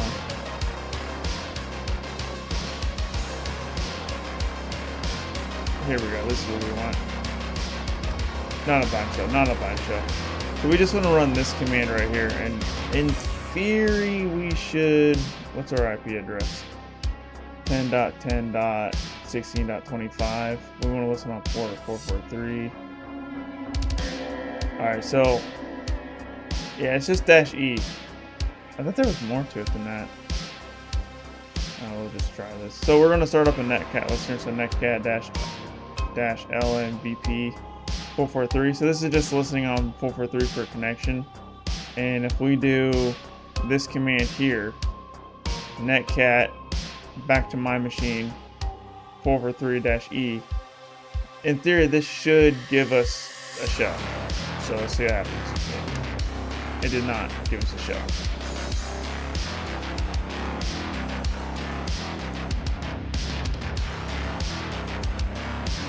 What's up, Unlimited Spectrum? Backseat, we're going to stream. Thanks for stopping in. Glad to see you here. This command didn't work. Well, netcat might not be on the machine.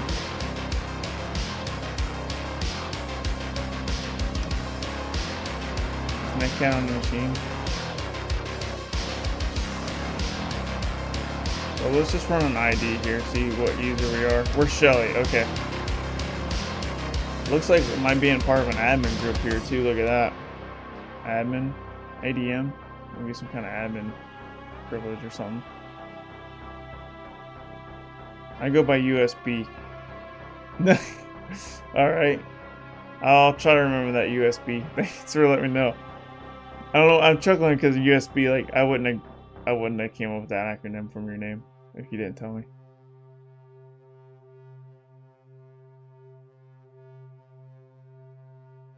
This website is Ryan Montgomery, aka Zero Day. What website? What are you talking about? Oh, you talking about revshells.com?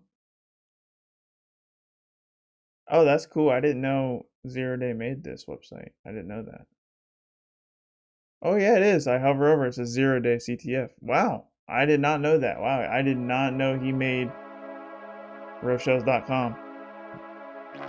I actually just watched, there was a new podcast episode of the Patrick Bet-David podcast, the PBD podcast, and he was on it, and I watched like the first 40 minutes, and then I watched another clip of it too, so I still got a little bit more to watch, but yeah, I saw him on that podcast. It was pretty cool. He's out there doing God's work.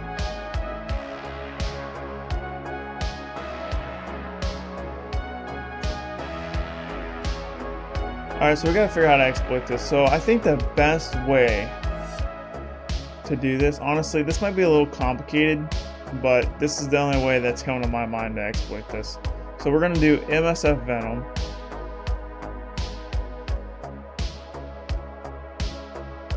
-P Linux. Alright. We're gonna call this Shelly just because it's funny. We're gonna call this Shelly dot ELF, right? No. Yeah, ELF. So what we're doing is we're doing MSF Venom. So we're creating a payload with MSF Venom. The payload, it's a Linux machine. I'm assuming it's x64. We might have to change this later. I don't know how to determine if it's x64 or x86, but safe bet's x64. We're gonna do a shell reverse shell. This is a stageless payload, which is simpler. Lhost, this is our attack IP, so our attack IP is not that. Our attack IP is 10.10.16.25. L port, we're going to listen on 443-F format is ELF, which is a Linux file type, and then output we're going to call it shelly.elf.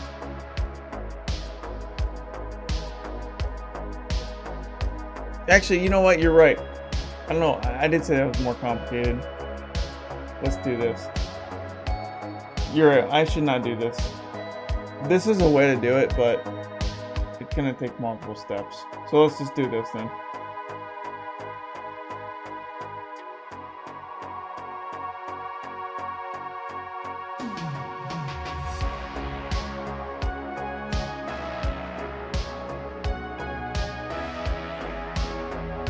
I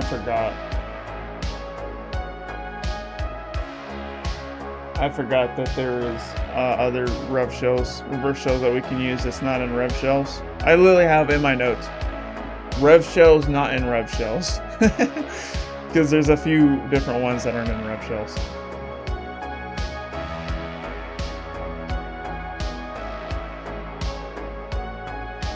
I don't know if this is gonna work though. There's so many quotes. So we just gotta do 443 here. And IP address of 10.10.16.25. I don't know, there's a lot of quotes here. Hopefully it works. So bash.i, and then we're doing dev/tcp, my IP address 443, and then 0 here. There's a lot of quotes here, man. So we'll see if it works. That's just file directory. No file directory /dev/tcp. That's weird, right?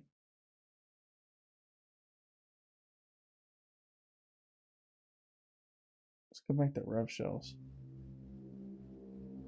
Yeah, let's do bash.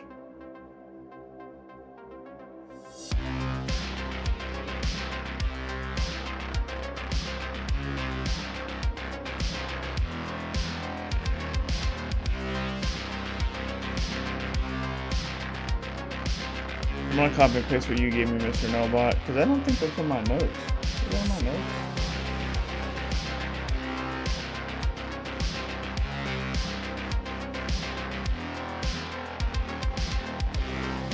I don't think it is, man. Yeah, that's not in my notes. I'm gonna give that a shot. See if we can make that work. Let's go ahead and clear this out. But we do have command execution, so why don't I just do it? Why do I have so many?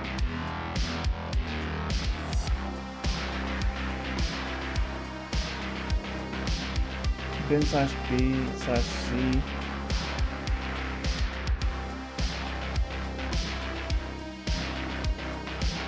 I see.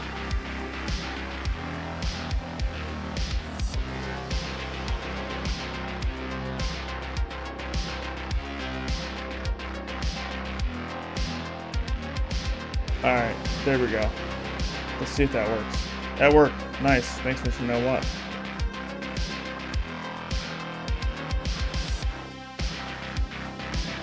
We are Shelly. We got it. We got a rev shell. Got a shell here. Let's do some stabilization here.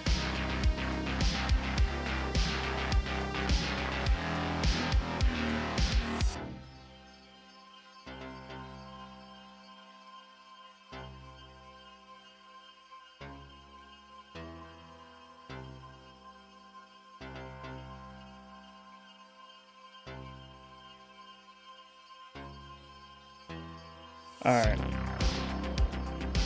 Wow, that took forever, dude. That took 2 hours. It took 2 hours to get a rev shell. Or initial access on this.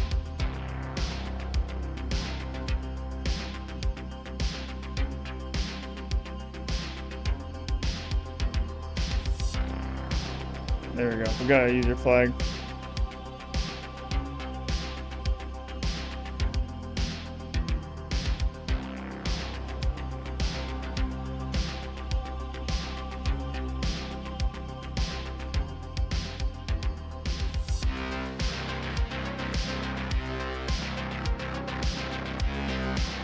x86 systems run as part of program files for both 3264, but usually x86-32 or x86-64 if you're trying to prompt Linux.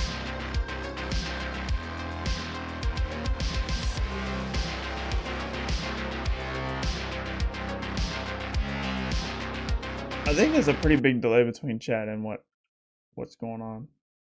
Why did my music just stop, dude? What the heck?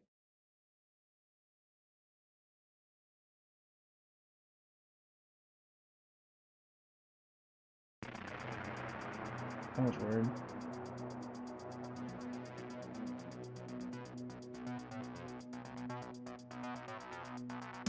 This flag's difficulty, man, I'm gonna give it a medium, honestly. That's a hard user flag in my opinion for an easy box. Let's do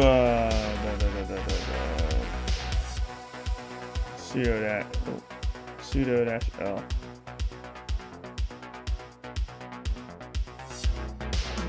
I can run Perl. I can run Perl scripts as root.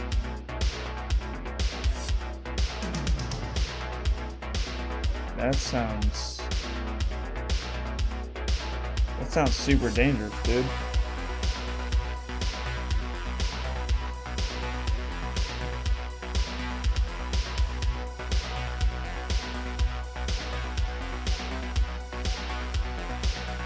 I'm trying to think how to exploit it. I think if I just make a Perl script, maybe? I don't know how to write in Perl.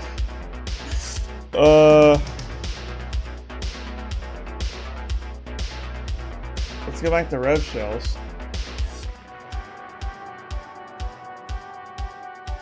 I know there's some Perl in here somewhere, right?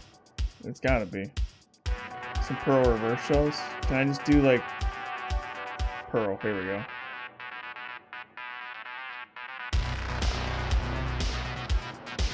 Here's a Perl script that's a reverse shell. So if I can just get this to run as root, we should get a root shell.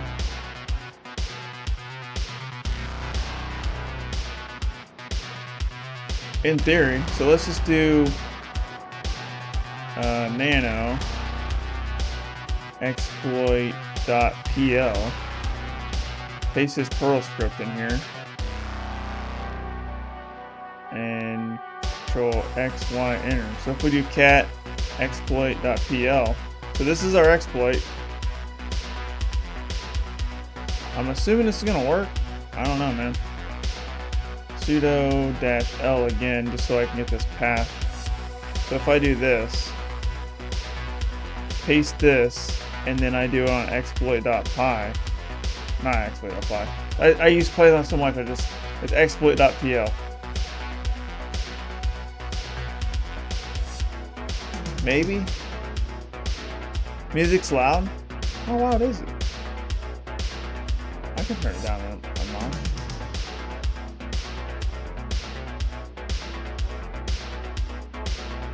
Thanks for letting me know. I made it louder.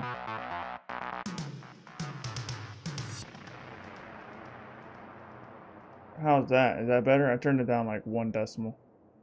Welcome to the stream, Peter. How you doing today?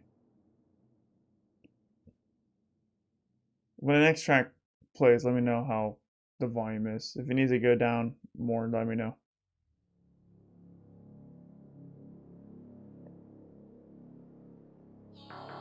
Can I just run this and then exploit.pl? I don't know.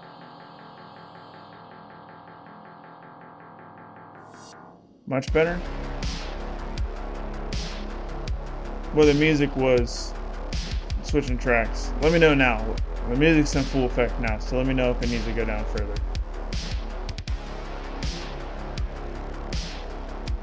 It should be pretty quiet. But I don't know, I don't hear what you guys hear. But I appreciate it. If you hear anything that's too loud or too quiet, always just let me know, because I cannot hear what you guys hear.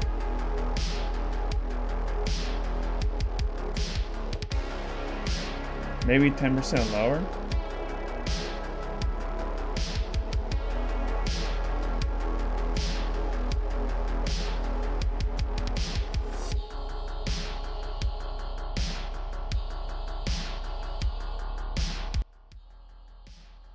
Alright, this is 10% lower. Let me know what that sounds like. I had it at this volume a couple streams ago, but I thought this was way too quiet.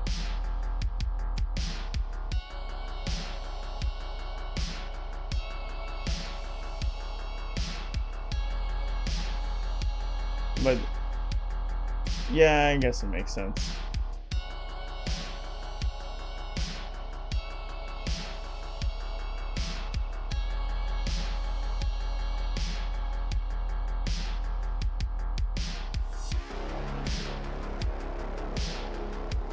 Good now?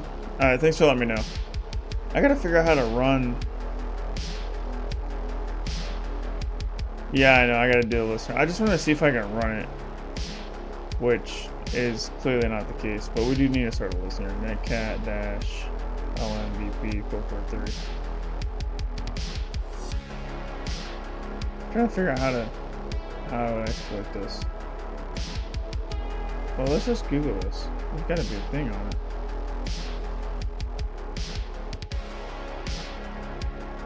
Exploit slash, what's the path? Here's the path.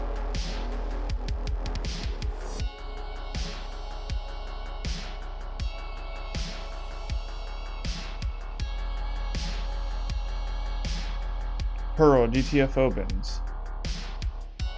Oh, we're making it way too complicated, guys. I think we got sudo. Can we just run Perl like this?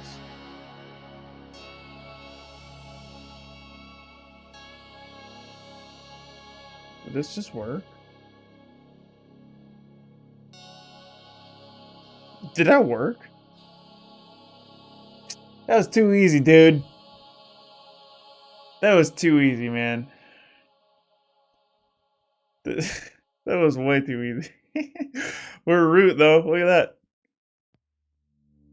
We do cat/root/root.txt.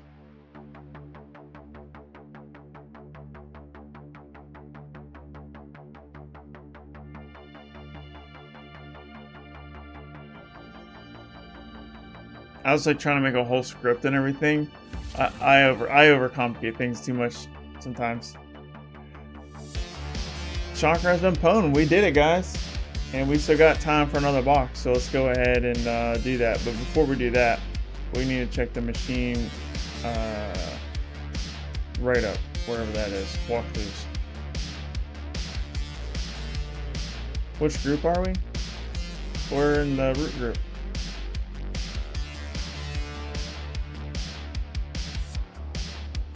Official hack the box walkthrough. So let's read the walkthrough, see how we're supposed to exploit this. I want to know the logic behind, like how to know that this is a shellshock vulnerability. You know what I mean? That's what kind of annoyed me for the whole thing. I'm like, how do I know this is shellshock other than the fact that the name of the machine is Shocker? I never would have figured it out if the machine was not called Shocker, for real. Alright, so Dirtbuster. Alright, we found CGI bin. Okay, we got that.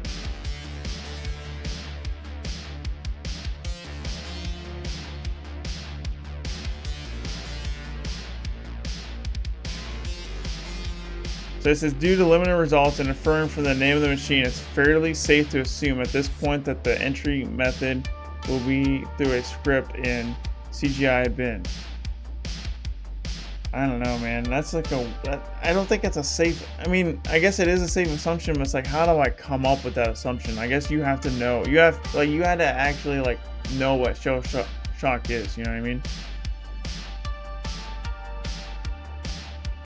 You know what I mean? Like, you have to actually really know what shellshock is. But I'm saying, like, if you took someone who never even heard of shellshock before, like, how are they supposed to know that?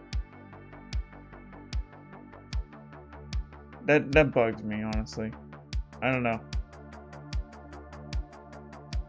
Fuzzing for the extension CGI. Okay, we got the foreign results. User.sh. Yeah, we got that.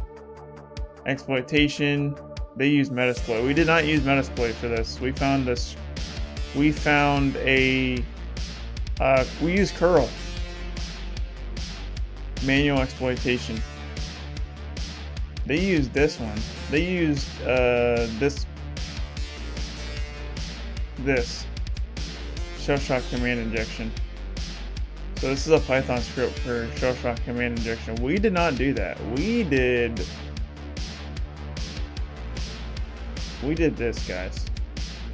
We just did this. A simple curl command. Like, we made it way easier than that.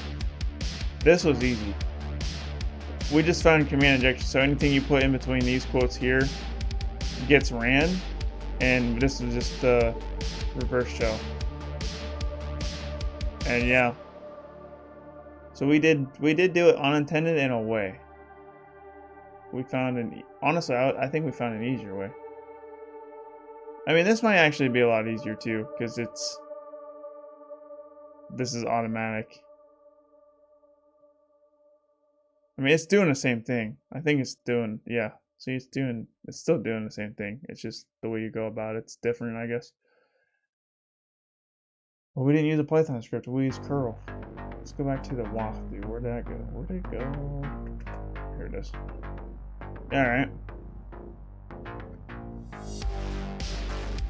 And then post-escalation.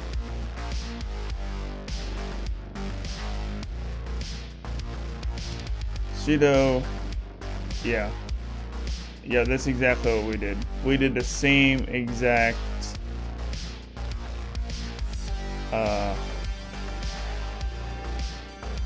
exploit here. Or we might have did something different, but I think that's what we did. Pretty sure we did the same exact exploit there. So we did a privilege escalation in an intended way. Super easy, because it's first thing you did when you did sudo-l, it was very obvious. This to take advantage of the Perl.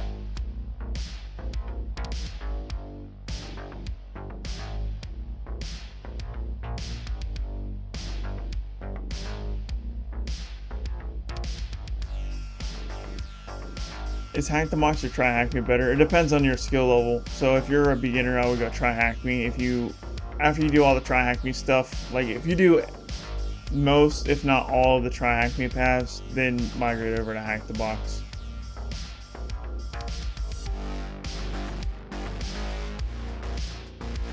What's up, Kenny? Welcome to the stream. Thanks for stopping. Glad to see you here. How you doing today? I know how to spot and exploit shellshock. I really recommend hack the box CBBH or CBTSTU. I went through like a quarter of the way through the certified bug bounty hunter learning path. Maybe a little bit more, maybe like 40%. I do want to finish it eventually, but I'm still trying to get my offensivesecurity certs. I'm trying to get the OSWA, but yeah, I mean, maybe the offensivesecurity training isn't that good, you know, because that's basically where I spend almost all my training at. I need to spend more time on Hack the Box Academy to learn more of this stuff.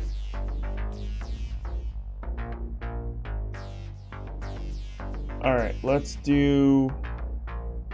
close out all of our tabs because we are done with Shocker.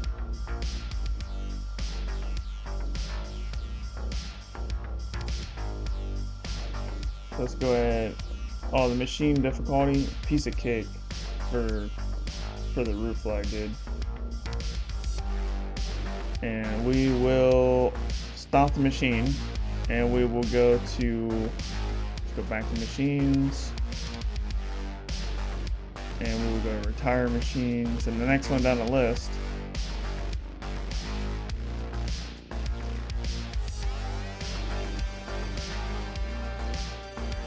What page are we on now?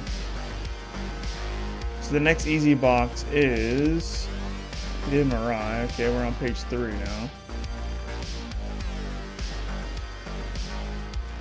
Shocker. Okay, so the next easy machine is Sense.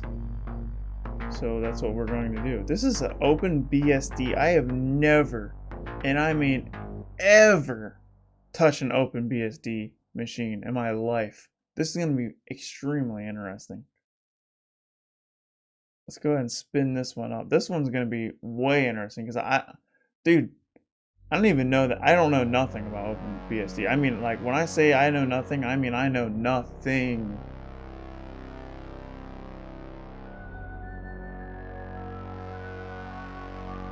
About OpenBSD. That's crazy. There's only a few OpenBSD machines on this platform, and this is one of them here.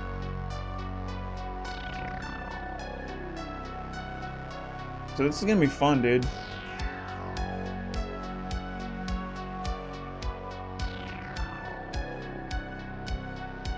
Alright, let's close all our tabs here.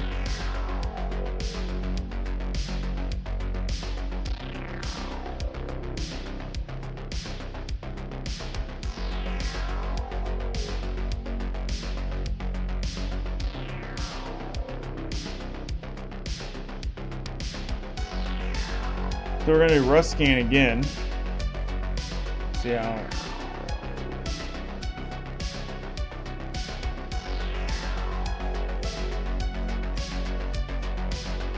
Machine's still spawning up.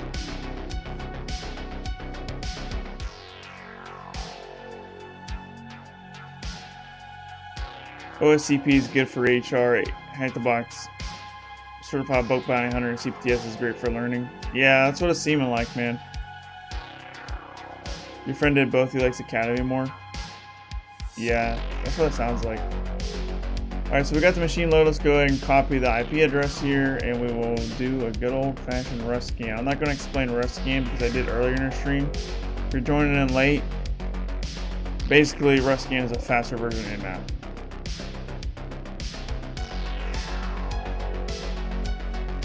So we got 80 and 443 already open. So we can actually probably just go to port 80 here. Connection's not private. Alright, we'll go proceed. It's going to be unsafe, but I understand. Sense! That's the name of the machine, right? Sense, yeah, that's the name of the machine. We got 443 open too, so did that default to...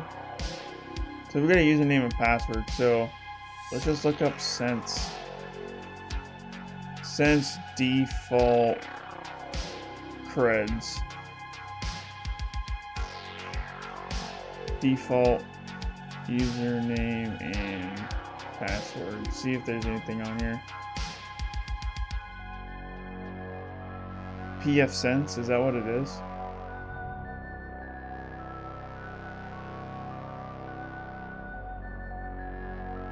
Admin and PF Sense.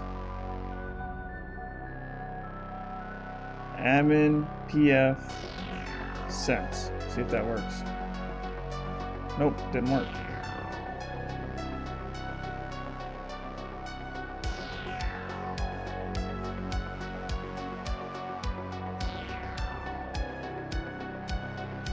Try admin.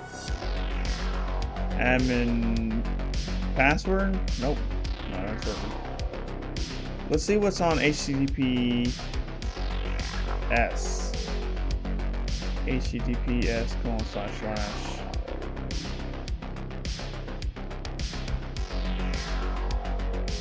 This takes me to HTTP. Alright.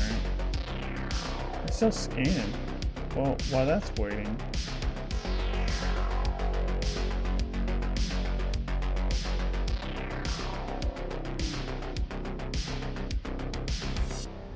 Let's go grab my handy dandy map command here.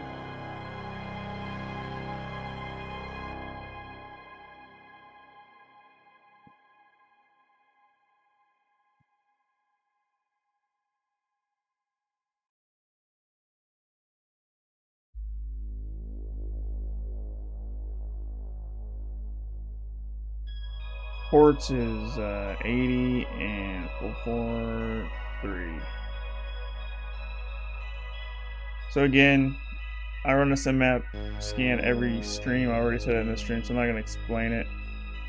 But basically, we're just doing an advanced, I would say a comprehensive scan for port 80 and port 443 here. You have to get a web hacking.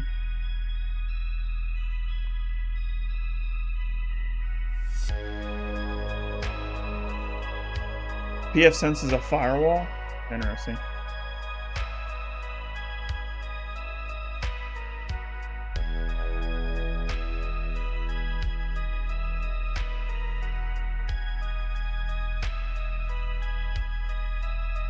So we got 80 and 443 only on RustScan. So let's run RustScan one more time just to confirm those results, because as I said earlier, RustScan is extremely fast. Sometimes it misses ports, so it's nice to do it at least twice to get more ports to confirm the results. This GUI looks old. Yeah, it does.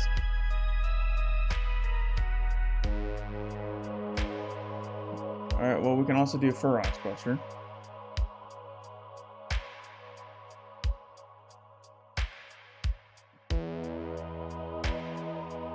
Large files.txt. Yeah, let's do that.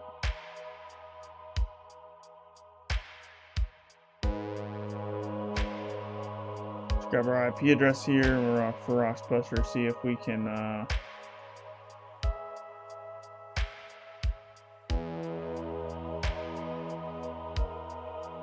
we can get something here.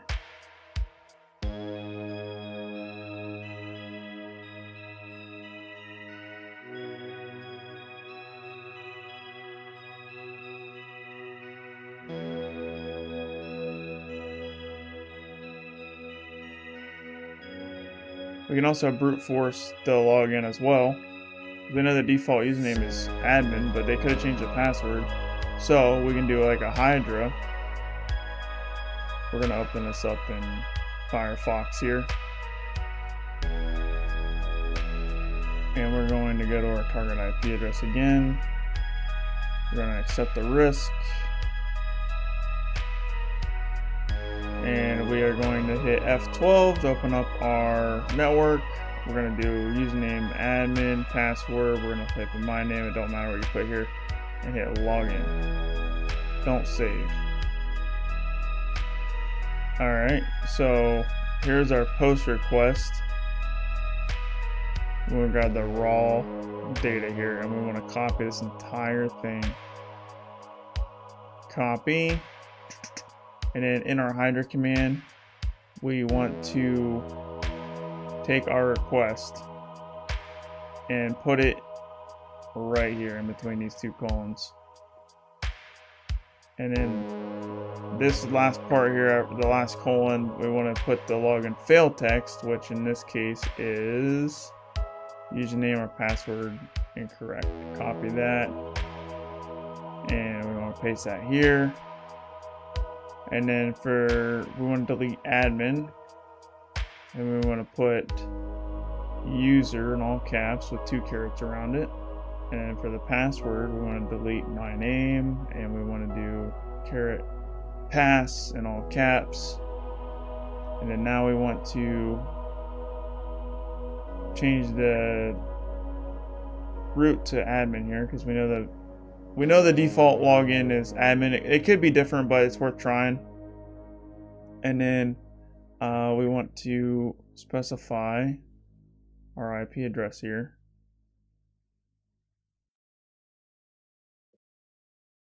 And then we want to specify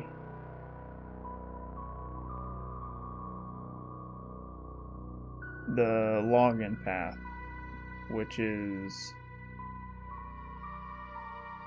literally just the root of it. So it's a slash. So this will brute force the admin login on this web portal.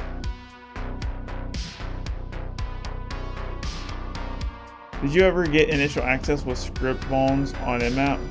I found vulnerabilities that got me initial access with script vulns on Nmap. That's why I always run them. there's been plenty of times where I would run scriptball and it would give me a CVE, and then I literally found an exploit with the CVEs that Nmap gave me.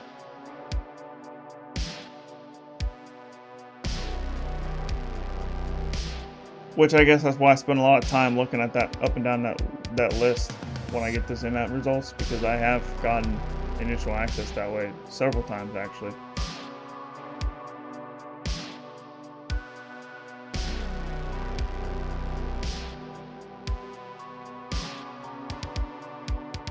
Do you like pirate software streams on Twitch? I feel like you do well in its competitions. I don't know who Pirate Software Streams is, but I'm assuming it's like maybe like a CTF competition. I'm unfamiliar with Pirate Software Streams on Twitch. What kind of competitions is it?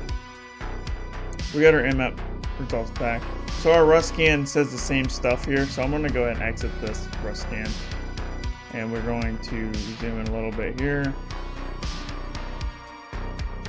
Let's see what kind of vulnerabilities we have. So we got light.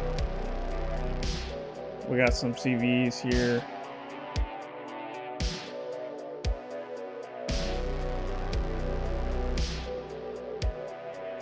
We got vulnerable, SSL CSS injection vulnerable, SSL TLS man in middle vulnerability, state vulnerable.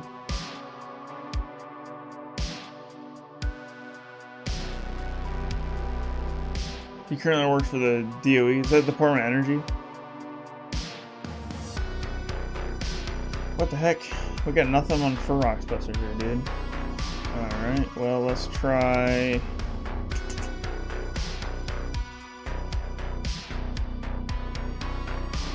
directories.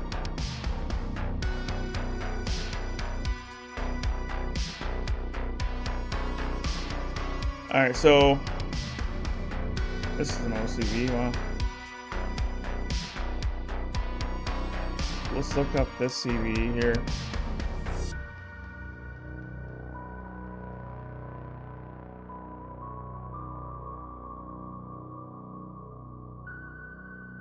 Disputed.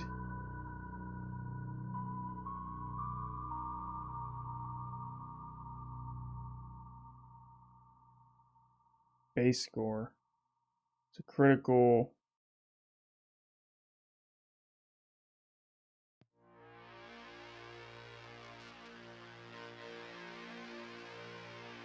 Denial service or possibly have unspecified other impact by malicious HTTP GET requests.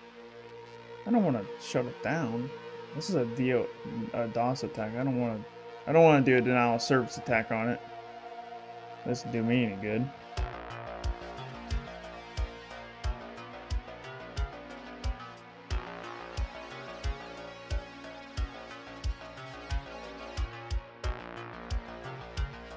This is Hydra, so rename this to Hydra.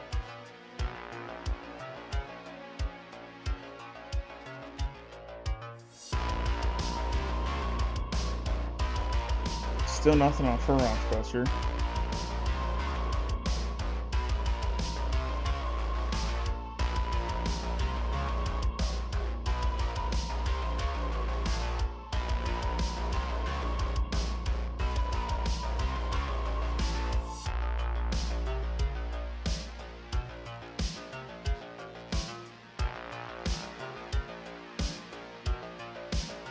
We use this word list from the Dirbuster directory list, medium.txt. See if we get anything here. If we don't get anything here, then I'm gonna be like, yep, we don't have nothing. I had 3 projects, got DA 3 times. Nice, congrats.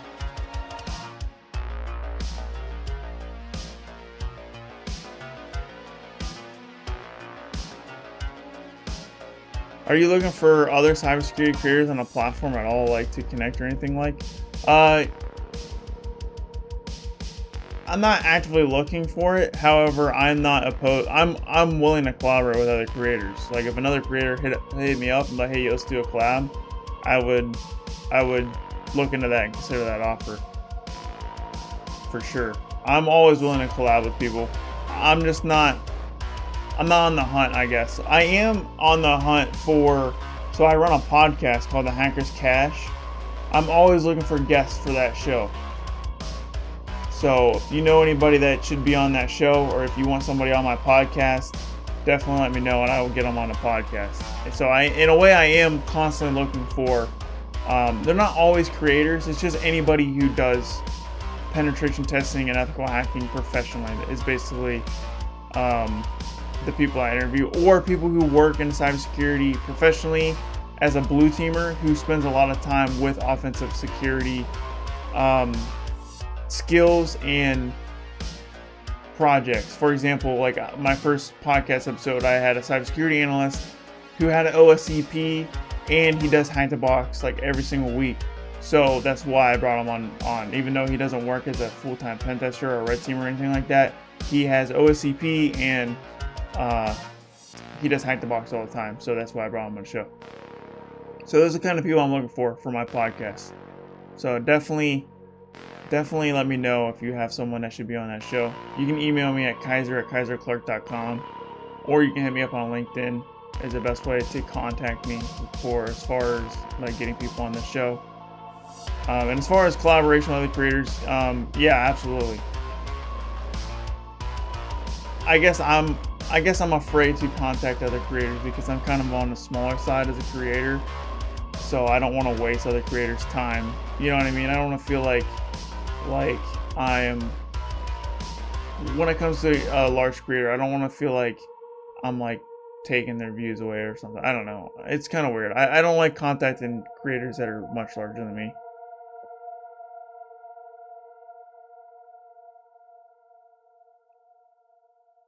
But if someone's willing to, collaborate with me as someone that's a smaller content creator, I'm more than willing to do collaborations with them for sure. You mean punching up? Is that what it's called? I never heard that term, but that makes sense. I can be a guest if I don't have to show my face. Yeah, showing your face is not a requirement. It's not a requirement. Although it's preferred, but it's not a requirement. And after I've done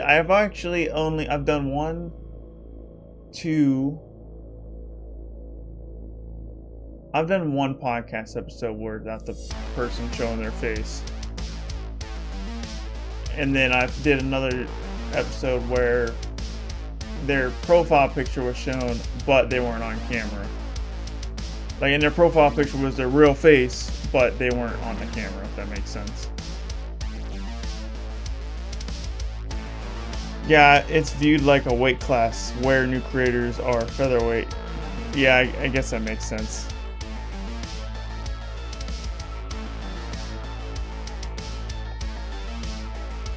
Twitch.tv/cybersecurity babe. Her name is Brianna. Cybersecurity babe, that's funny. Are they on? Does she just do Twitch? Or she'd have a YouTube as well. Alright, so Furrow Explosion's not giving us anything, guys, so let's go back to our hider results. We still haven't brute forced anything, so we're gonna keep letting that run in the background.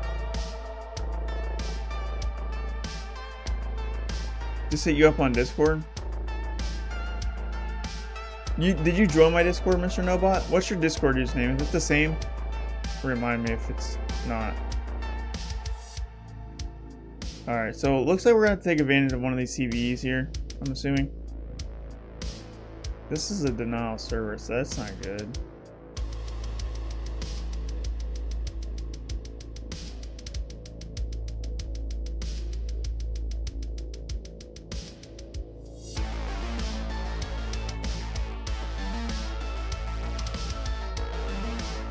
Yeah, I'll look her up after the stream.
Let's do search exploit.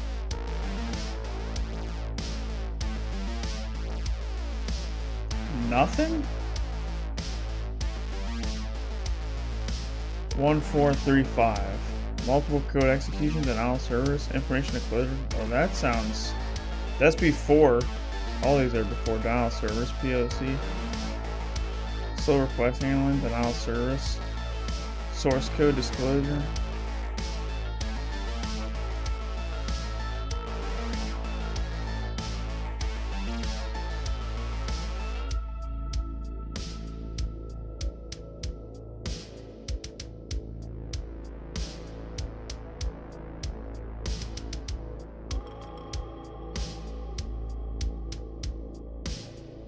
Where can you find this music playlist? It's not bad background music. I'm glad you like the background music. So all the music that I use is White Bat Audio. You ping me on Discord? Alright, I'll check it out after the stream, man. Thanks. But yeah, White Bat Audio. He's got all kinds of stuff like this. And in this playlist specifically, if you go to his playlist, it's the Twitch royalty free, no copyright music. All of his stuff's no copyright, which is why I play it, because it's like the best no copyright music that I've ever came across. So that's why I run it on the stream and then put it in my YouTube videos. Yeah, White Bat Audio, you got it. Yep. And then on Spotify, he goes by Carl Casey with a K. Carl with a K, Casey with a C.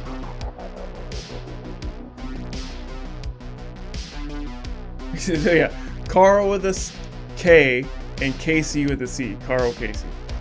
That's what he goes by on Spotify. And then on YouTube, it's White Bat Audio. It's really good stuff, man.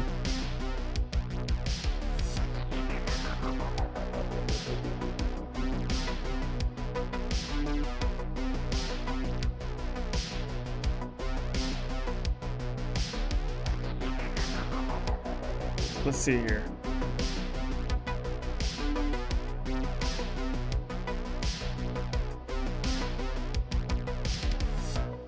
I mean, this might be a thing here. I don't know. Multiple code execution. Still nothing on Hydra. For rocks. In map.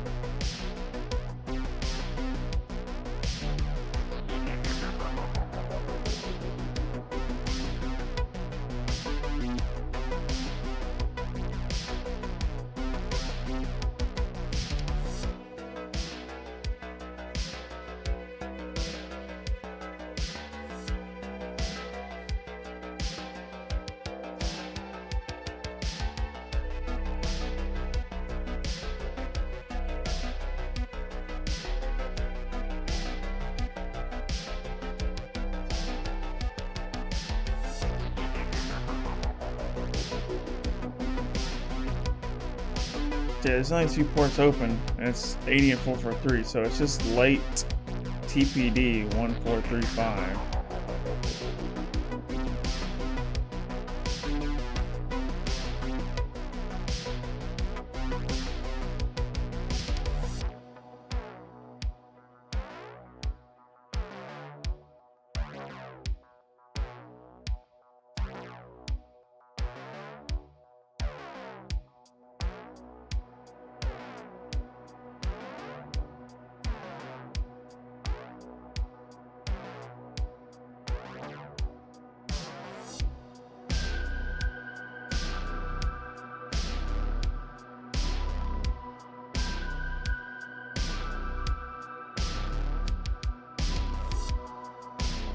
Potential patch reversal of specific configs.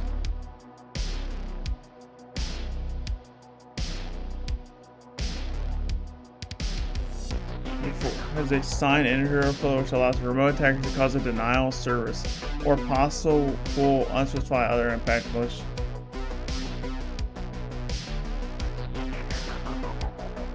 It just crashed. I don't want to denial of services though.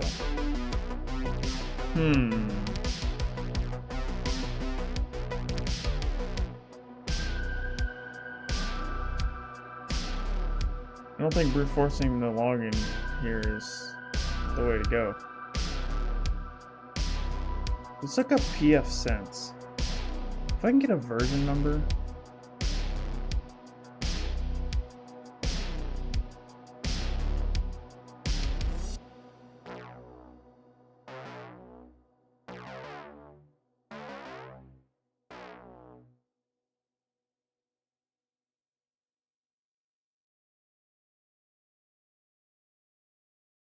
Yeah, let's just do that. Search exploit pfSense. Oh, there's a lot here. I don't know what version we're running though, that's the problem.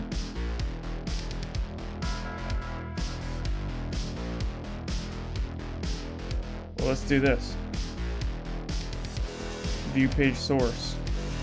See if we can get some kind of version number or something out of this.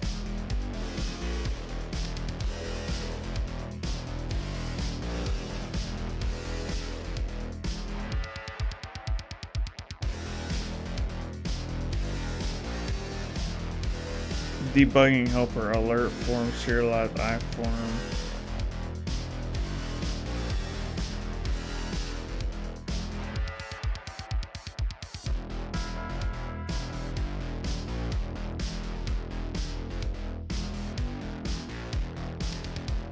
The click gets deleted by Ajax. Is that a username?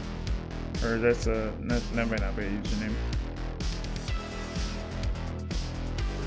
Ajax is a tool? I don't know what Ajax is.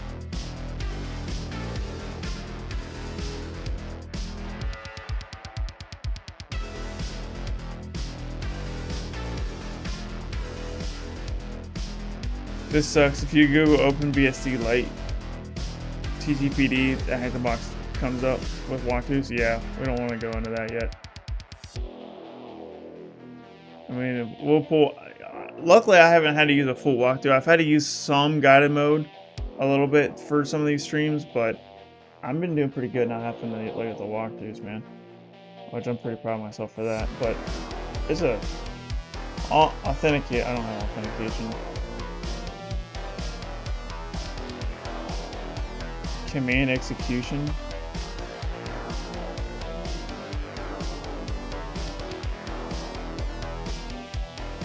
OS command execution. I wish I knew what version.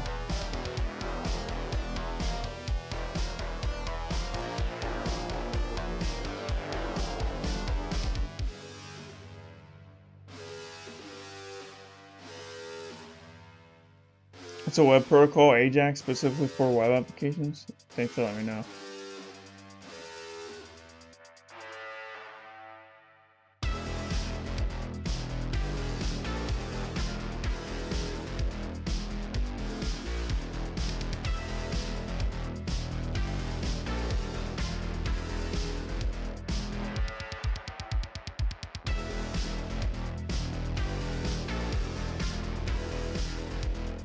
Cross-site scripting vulnerability allows remote attack to gain privileges via a craft URL to the status logs filter damage.php page.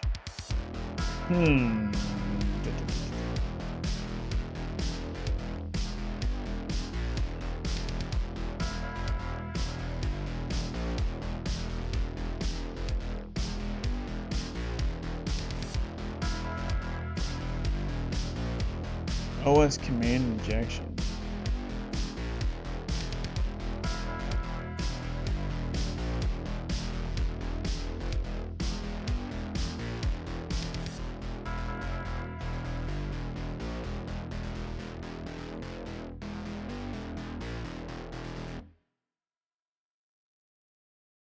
Let's see if there's any Metasploit modules for this.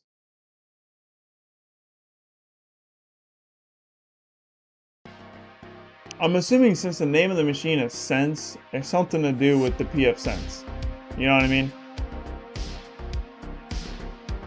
has to be.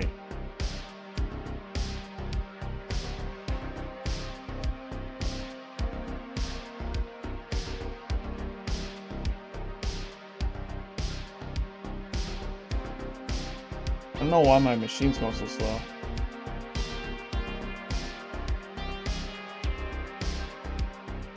Oh, web upload.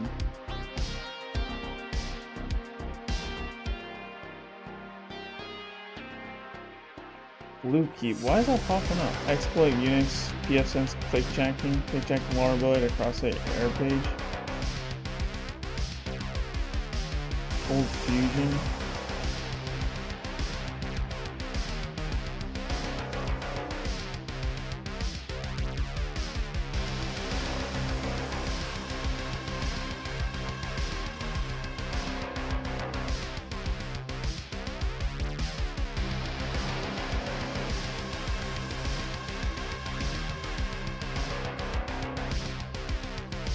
Web shell upload. There's a BSD dropper. Look at that. See, we have a BSD machine. So let's try this. Let's just use 3. We'll use the BSD dropper. I don't know much about. I can't craft the payload for BSD.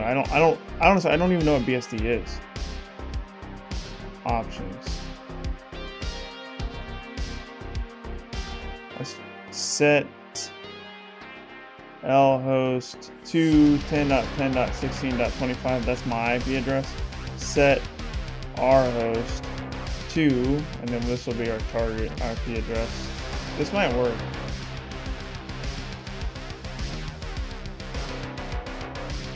We put password pfSense. Oh man, I don't know the password. Username admin. We already tried that. Oh. If I knew the username and password, then I would have logged in. I don't know the username and password, so this isn't gonna work. Interesting, right?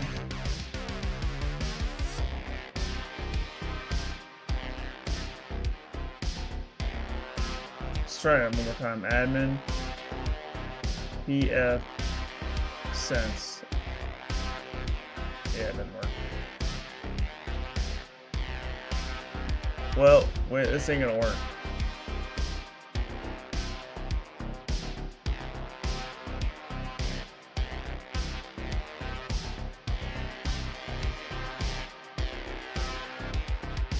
Unauthenticated RCE as root. Oh, that's what we need. Unauthenticated. There's a BSD dropper here. Let's use 9 then. Set rhost RP address. Set lhost RIP is 10.10.16.25. Let's look at our options again, see if we are missing anything that's required. Proxies, none. All these aren't required. None. The local port to listen on, that's fine. I don't know. Let's just run it and see what happens. YOLO! Exploited border due to failure, not vulnerable. Target's not exploitable. Okay. The system is likely patched. Alright, well that's fine.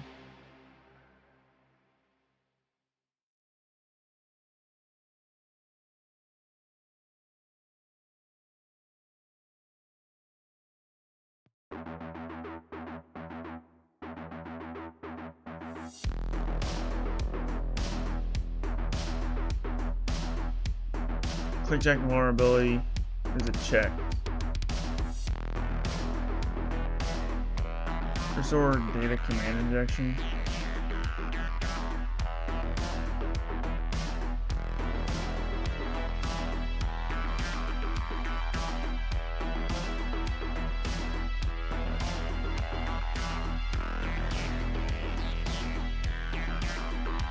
Let's use 4, maybe.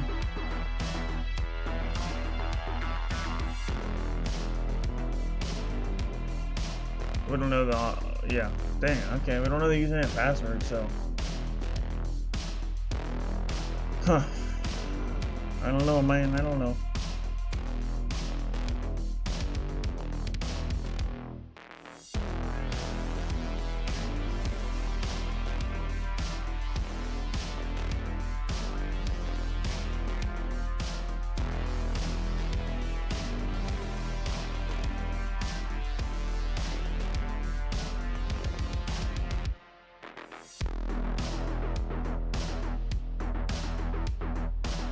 I think they need to search for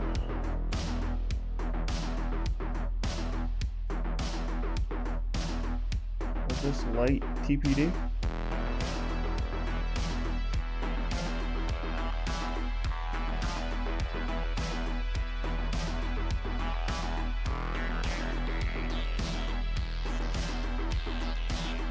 That's it.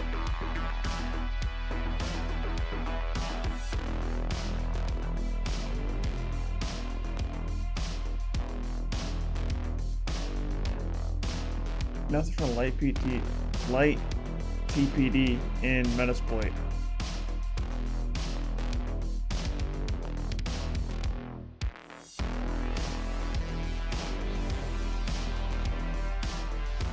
Or brute forcing isn't working, unfortunately. Ferox didn't give us any results. Not finding any useful light TPD.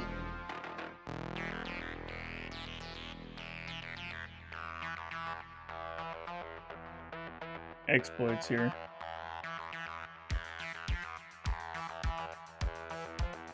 This is a denial service.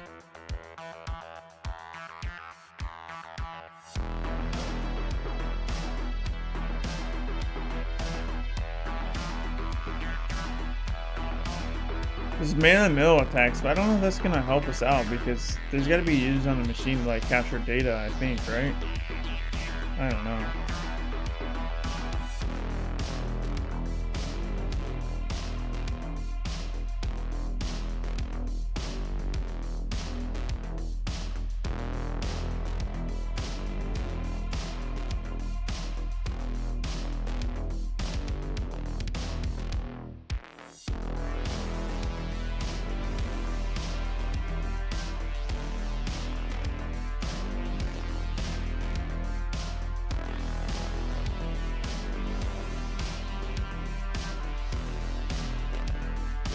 Let's just search for OpenBSD.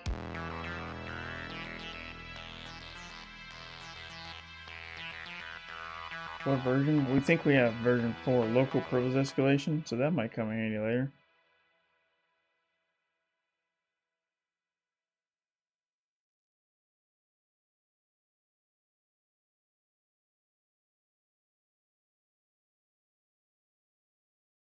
Go back to my Metasploit.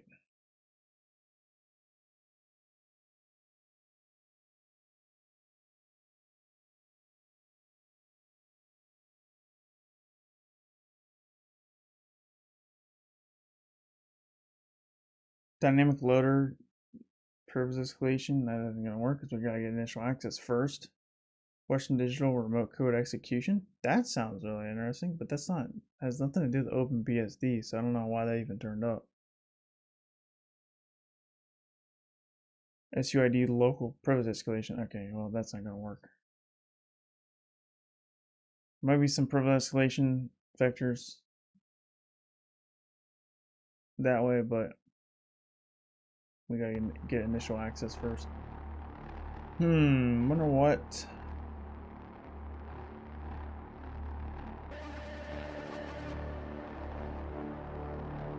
Is there a SQL injection maybe? I don't know.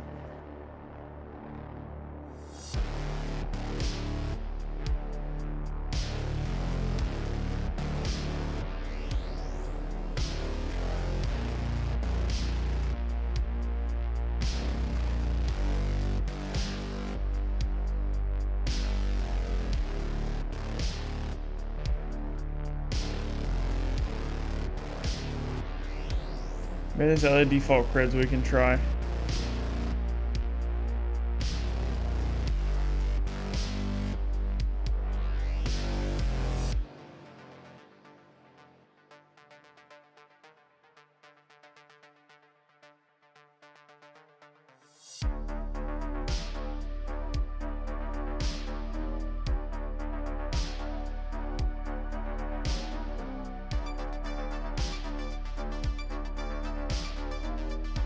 I guess we could try that. Try root as a username, just why not, right? Root pf sense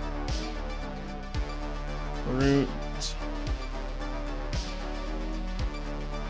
open sense nothing. Dang, alright. Well darn, I'm all out of ideas, guys. I'm fresh out of ideas.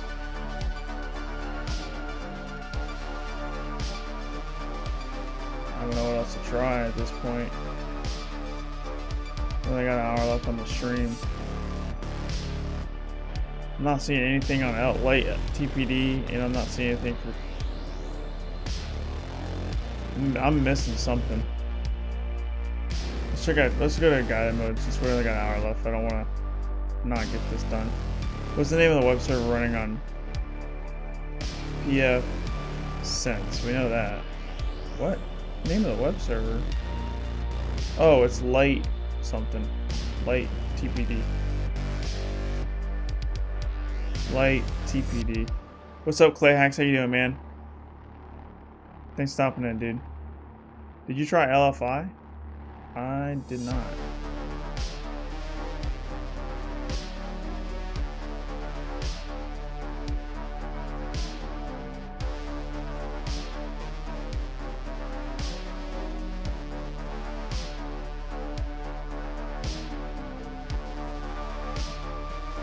Not found. What's the name of the application that's present at the login? So it's PF Sense. What text file can be found on the web server that contains user information? How?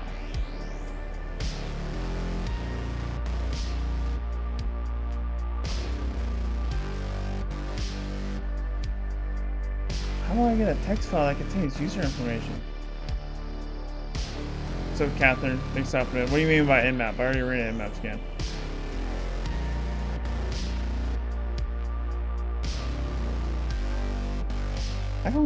What does he mean by text file, dude? I did every word list I normally do with Ferox Butcher. And I didn't find a single text file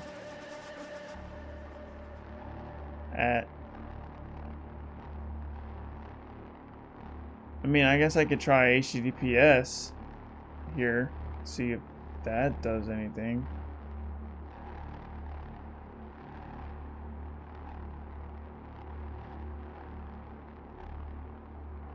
Oh, there we go. It wasn't working. HTTPS wasn't working earlier. When I went to type in HTTPS, it would just automatically default to HTTP. So that's why I didn't run Ferox Butcher on HTTPS. But looks like we're getting a lot of information here. Like a ton of information. This is really good.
Kathy, I don't know what you're putting in the chat, but it seems, I don't know.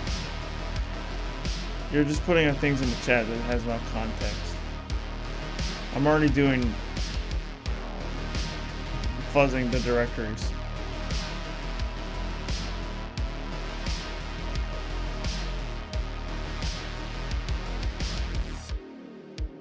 Search for extensions of TXT and PHP with GoBuster.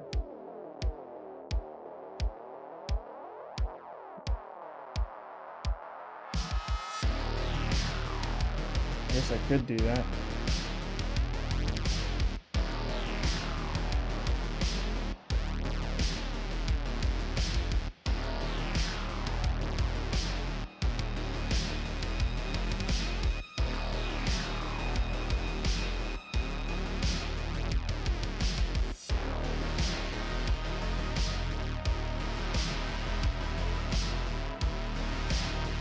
I feel like this will find it, maybe? I don't know.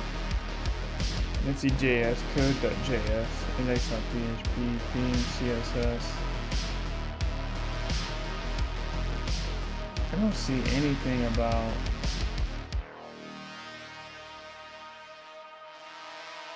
text, though.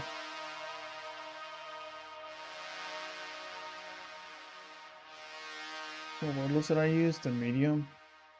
We can try files. Let's try.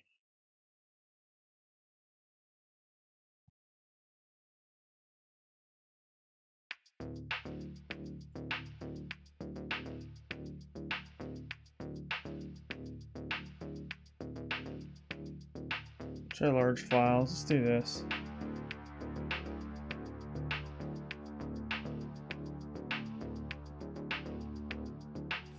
What's my IP address? Or not my IP address, but the target IP address. Here we go.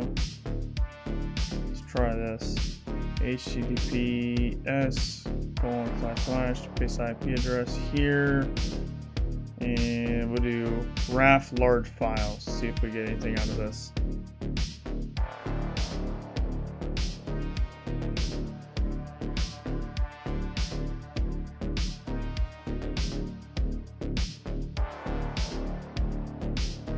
help.php, stats.php, fred.png. Interesting.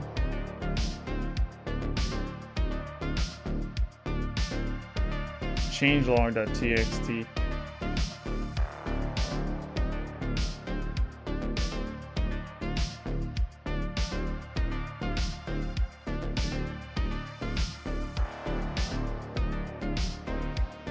There we go. Security changelog. There is a failure uploading the firewall. Manual patching therefore required. Mitigated. 2 out of 3 vulnerabilities have been patched. The remaining patches will be installed during the next maintenance window. Okay, well that's nice to know.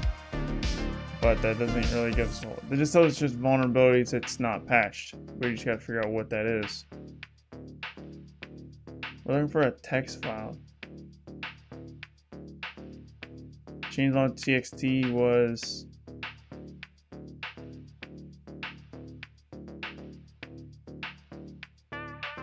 What's up, Wi-Fi addict? Welcome to the stream. Thanks for stopping in. Glad to see you here. When is the next podcast episode? Every Wednesday. Wednesday morning. Well, I guess it depends on time zone you're in, but Wednesday. Every single Wednesday. If you're in the United States, then it's going to be Wednesday morning. If you're on the other side of the world, then it might be on another day and another time. But generally speaking, it's like on Spotify and Apple Podcasts and all the podcast episodes, it gets released at 5 in the morning Eastern time, and that's what 2 a.m. Pacific time. And then for YouTube, it's they drop at what? 11 in the morning Eastern time or 8 in the morning Pacific time. Can you provide some feedback? Yeah, feel free to drop some feedback. I'd love some feedback. I value feedback and any constructive criticism you can give me. So especially regarding the podcast, because I'm a pretty new podcaster, so I got a lot to learn. Cut out your introduction and make it shorter. I have done that already. I have done that already in the newer episodes that aren't released yet. I've already done that. I appreciate the feedback though. But eventually, I don't know exactly what episode I started cutting my introduction, but eventually it's going to come out with shorter introductions.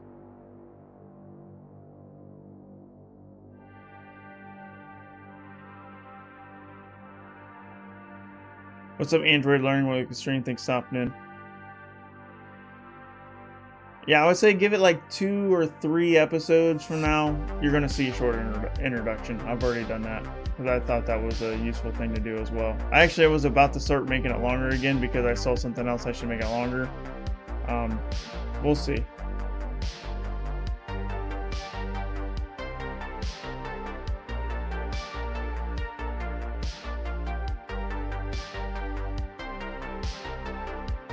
Alright, let's see here. There's only one changelog.txt. Is that the answer?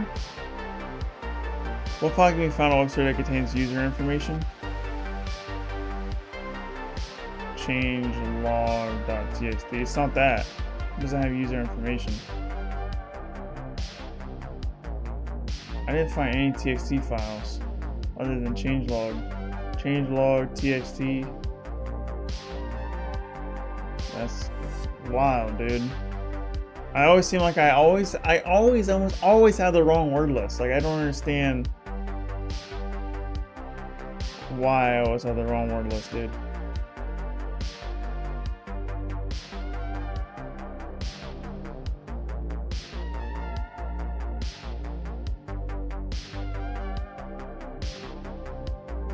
I would also cut out the 30-second rapid fire time limit. Seems a little overkill.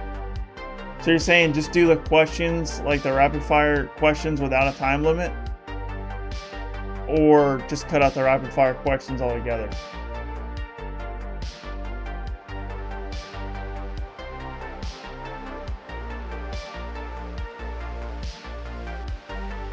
Catherine, I see you putting a bunch of stuff in the chat again. Like, there's not enough context. You're just putting like one line in at a time. It's hard to tell what you're trying to say.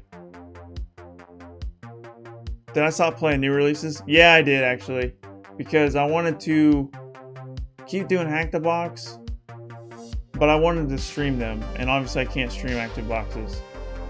And the reason why I quit streaming active boxes is because I found out that no one really cares about your Hack the Box rank, especially your employer. Or at least for me, that was never the case. And I thought I provided more value if I just streamed retired machines. You know what I mean? So I think this helps the community more if I do stream the process of retired machines.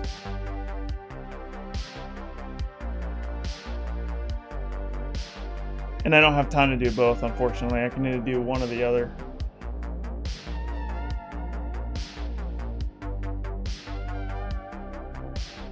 Remove the 30-second time limit.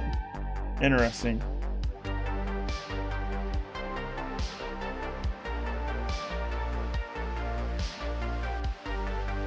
What's up, Charles? We're on the stream. Thanks for stopping in. You want to join my community? I actually have a small community on Discord. I don't even have it in the YouTube description, actually, unfortunately. Believe me, fuzzing is an art. Dude, I must suck at it because I'm awful at it, dude. I feel like, yeah, Hack the Box always be doing that. Like, it makes it...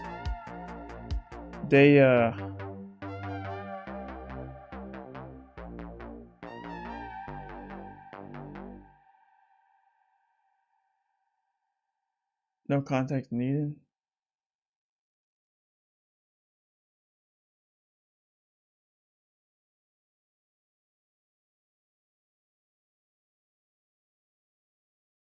Well, I appreciate the command.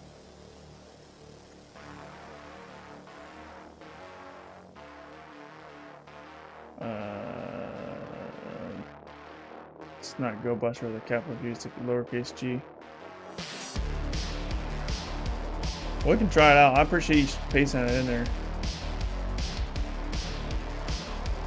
Yeah, Hack the Box likes to do that where where you have to filter, you have to search for specific file extensions, which is kind of weird to me. I feel like these fuzzing tools need to get better, where it should just automatically like check common file extensions. I don't know. That command didn't work, Catherine.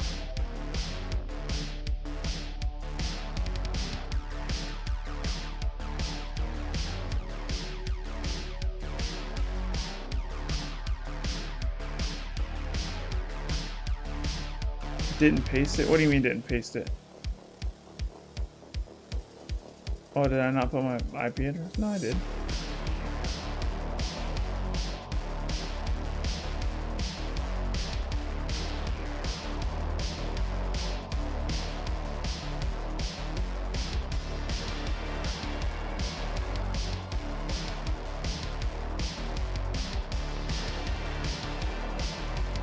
There we go. That looks like it's working.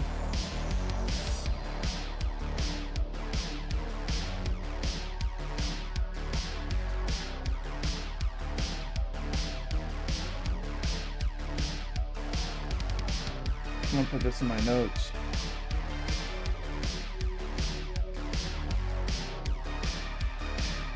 For the file extensions.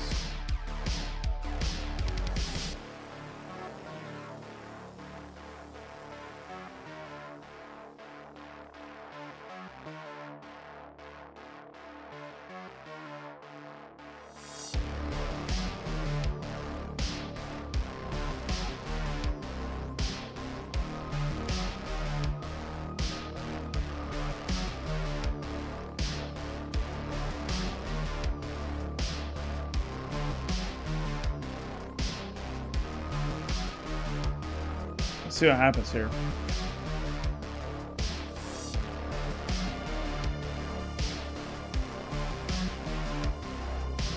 Yeah, that's working right now.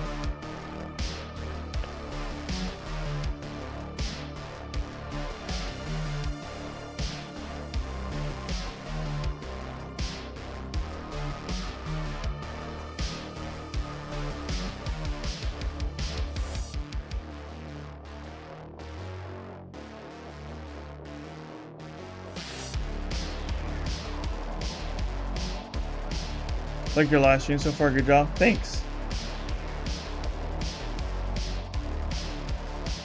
Doing more than one thing while watching. Ah, yeah, fair enough. See, we're not finding no text files here. Widgets, classes, JavaScript includes.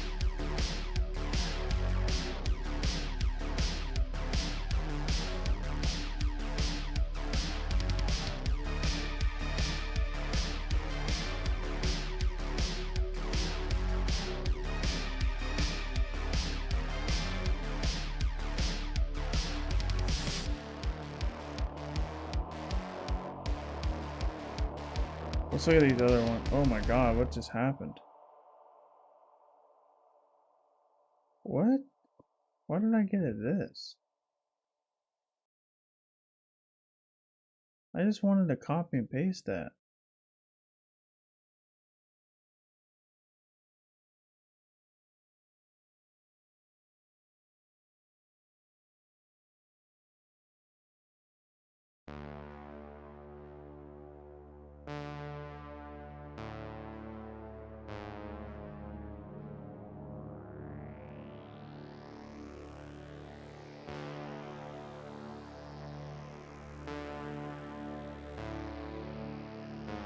I want to learn from you. Thanks, Mr. Nelbot. I'm glad you can learn from here.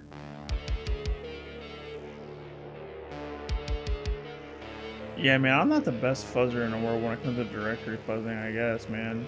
I usually just ran furoxbuster, and if furoxbuster didn't get after like 1 or 2 or 3 word lists, I'm just like, alright, I'm done.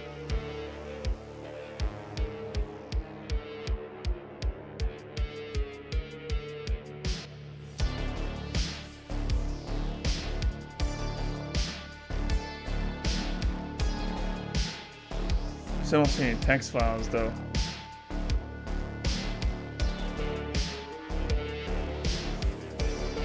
I like the Rocky password cracking video you did. Thanks, man. I'm glad you liked it. That took a while to make, actually. Almost every video takes me almost an entire day. Or, yeah, I would say it takes an entire day. To learn more from him, like, subscribe, check out his video, or his website and blog. Thanks, Dustin. Yeah, I do make a lot of content. I try to share everything I know.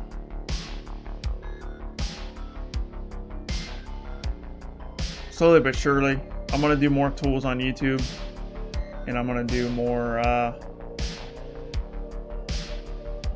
Obviously, there's tons of tools that get used on these streams, and you'll see me mess it up because not everything's 100% straightforward, as you can see here.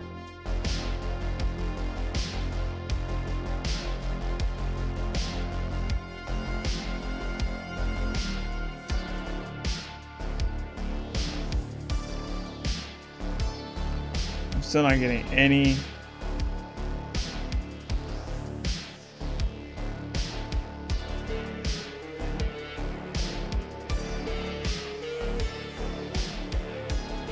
No text files, man.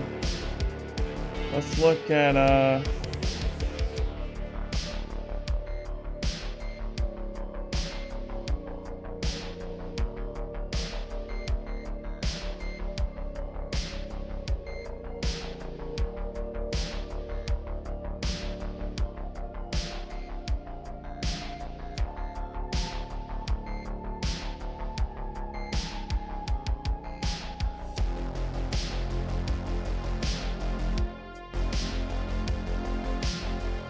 oh, this is still running.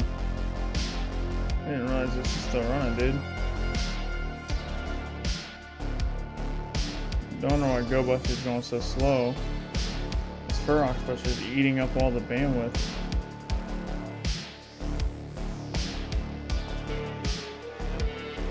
Yeah, EJPT is a good start. EJPT is a very good start.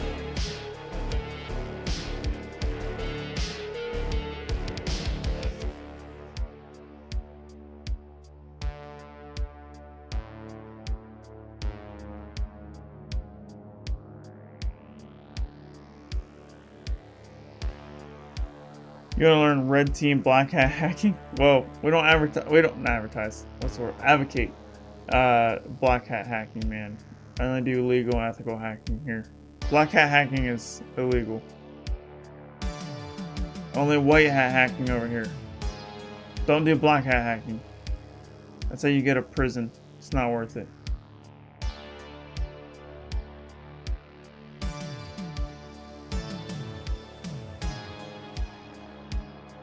Top 3 books for cybersecurity and networking. Man, honestly, I thought the best networking book was probably the CCNA study guides, not the official one, the Cybex one by Todd Lamel. There's 2 books. There's like Introduction to Cisco Networking or something. The study guide for the CCNA by Todd Lamel, published by Cybex. It's the best networking book that I've ever read. That's how I learned networking. Those 2 books. There's part 1 and part 2. Part 1 is like a general overview. Part 2 is like a deeper dive. But if you read just part 1, you're set for a while. Like that's a really good book. I just recently moved and I'm still waiting for my books to move across the country. I would pull it off the bookshelf and show it on camera, but I don't have the book here with me. Like I said, I moved across the country. And I'm still waiting for my items to get shipped here. Author's name? Todd Lamel. I'll type in the chat here. I think it's Ace. Well, listen, let me just Google it. I'll just show you on the screen here. Todd, is it Lammle? I think it's how you spell it. Cisco, no, we'll do CCN study guide.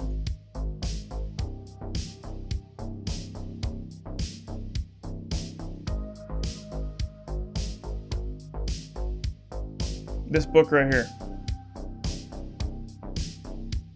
This is how I learned networking. I went for the CCNA certification. So there's 2 books. I got the bundle here for $50. You get the first Understanding Cisco Networking Technologies. It's a little bit thinner of a book, and then the back one here is a lot thicker. It's volume 2. This volume 2 actually has everything volume 1 has in it, believe it or not, or most of it. A lot of the stuff's repeated from volume 1 in here, but I would just read volume 1 then read volume 2. At least read volume 1, and then if you want to even deeper dive, then go through volume 2. And the author's name right here. Zoom in here. Todd Lamel, as you can see right here. I thought that's how I learned networking, dude.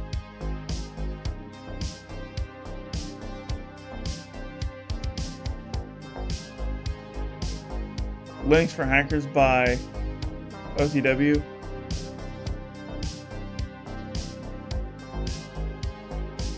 And what was the other question? Top 3 books for cybersecurity and networking. So for networking, I would say that these are like top 1 and 2, and then maybe a Linux, like a Network Plus book study guide.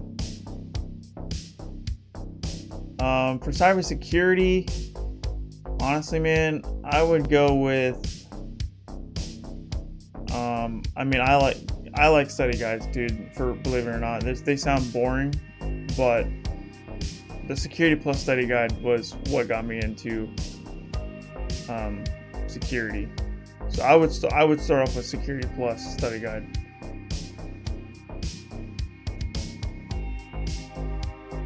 Sir, do you know any book for black hat hackers? Well, I mean, black hat and white hat, it's the same exact skills. It's just one's illegal hacking and one's legal hacking. But they got like Black Hat Python, they got Black Hat Bash, I think, is another one too that just came out recently.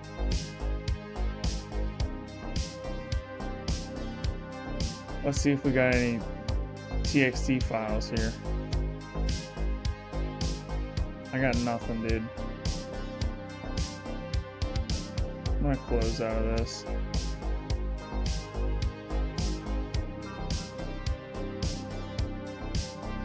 It's going a lot faster now.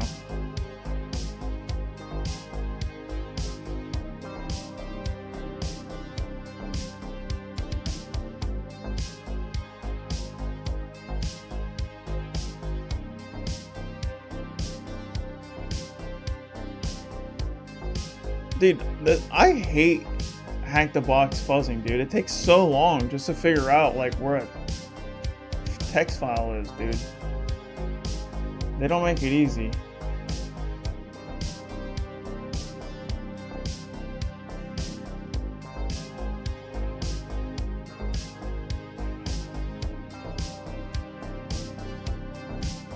And then I would say another book, I mean, I don't know.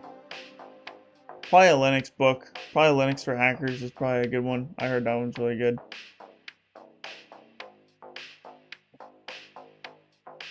I haven't read that one though. I learned Linux by doing the Linux Plus study guide, believe it or not. I'm a huge fan of certifications and study guides. They're well structured, and they give you a lot of information. And you get practice questions and stuff.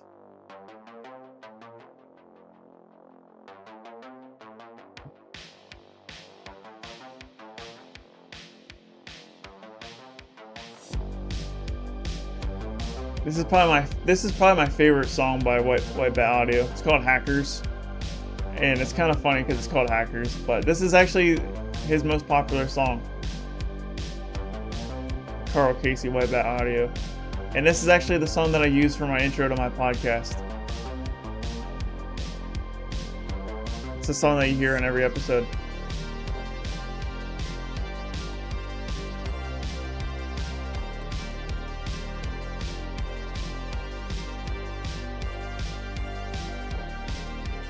You posted Durbuck syntax above? Did you? I'm sorry, I missed it. Remember those old 80s beats? Yeah, that's why I like them.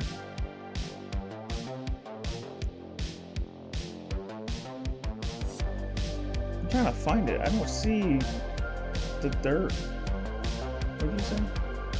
the Go Buster syntax.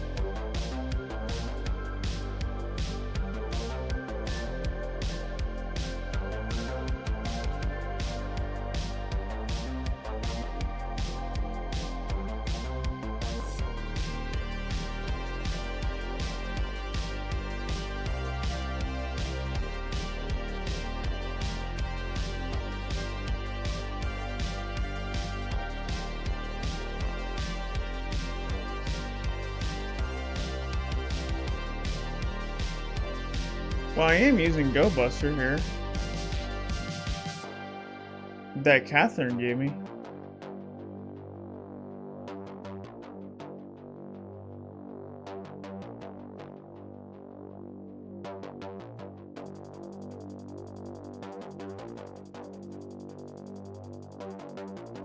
This is what I'm running right now.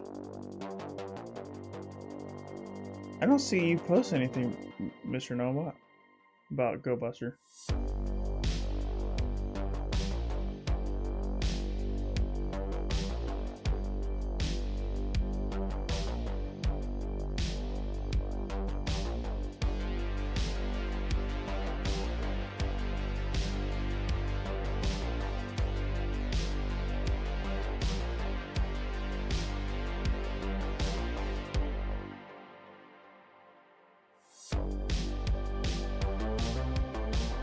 You like this kind of music? That's good, because it's probably one of the best. It's not my favorite music to listen to, but for royalty-free music that I can play on the stream and in my YouTube videos, my favorite. Old. I like listening to synthwave and retrowave and stuff, but obviously a lot of those songs are copywritten, so I can't play them. Cyberpunk vibes, exactly. Love it. I'm glad you guys like the music, because I don't think I could stand listening to anything else while I did all these hacking, these hack the box streams.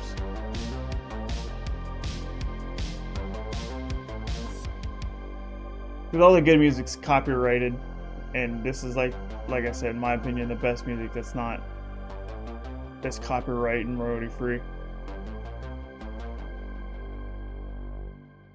Let's look at the hint, man. This is taking way too long. I must have did something wrong here. Run a website brute force like GoBuster. Remember, to give it option to check for TXT. We already did that. Dang, dude. I don't know. We're already doing that.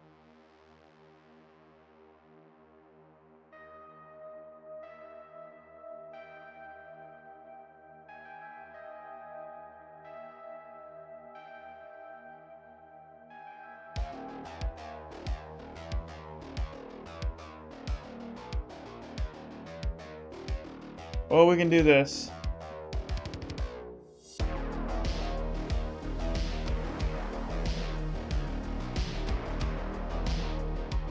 We'll do FFUF.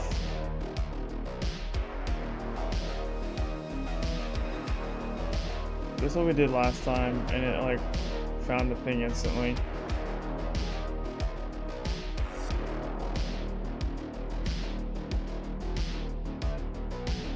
See if that works.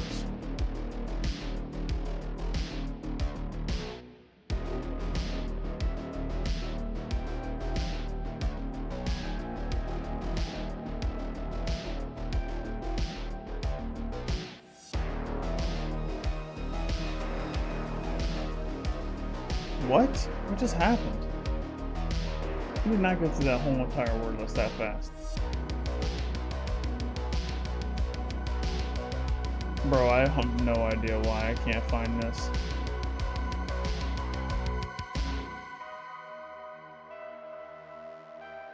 It doesn't make any sense to me.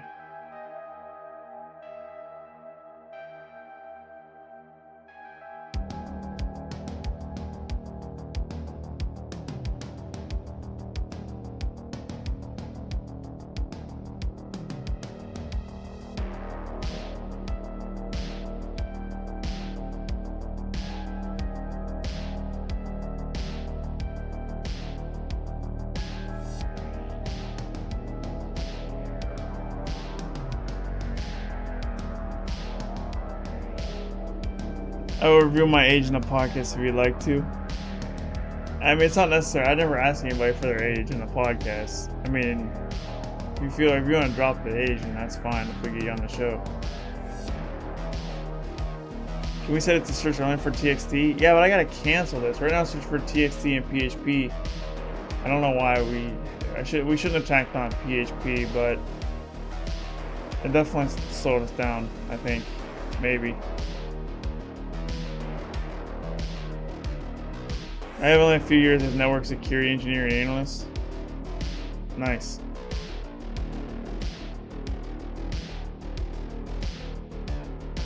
I don't know what to do. Should I quit this and just search for only TXT? And we're already 40% done.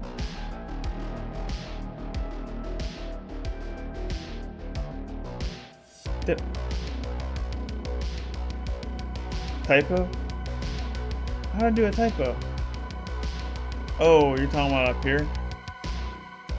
On the FFUF? Over on this tab? Oh yeah, you're right.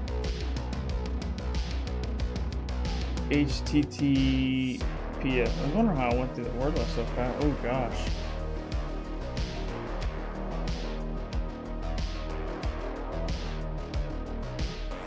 These are all, so it's themes.txt. These are all TXTs? No way.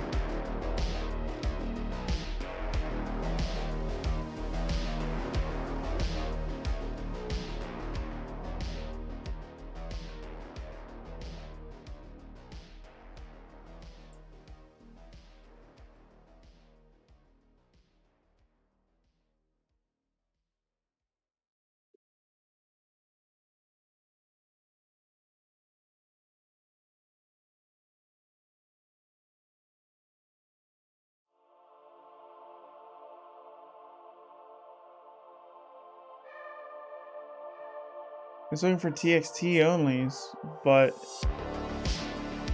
these aren't TXT files. So I'm confused. Why am I getting these results from this command when I specifically called for .txts? You know what I mean? There's no installers.txt. There's no themes.txt. These are directories.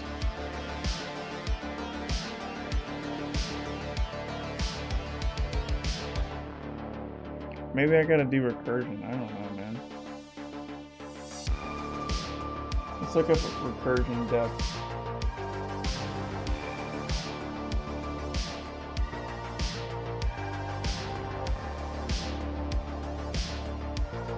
We'll do the same command, but we'll do recursion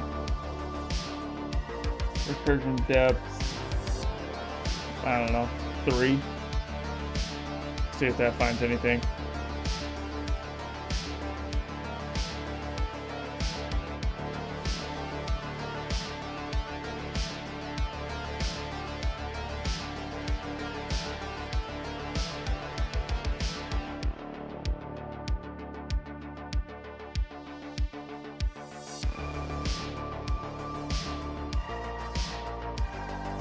Still haven't found anything over here with GoBuster. HTTP? No, it's on HTTPS.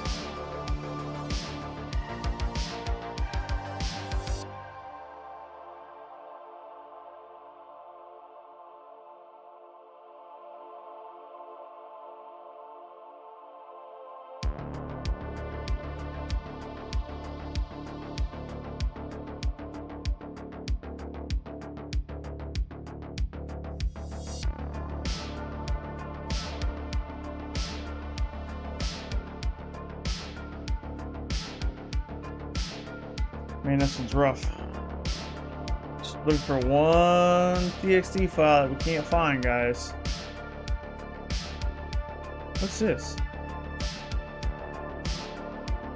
USA.txt, what's that mean? I think it's just a comment, right?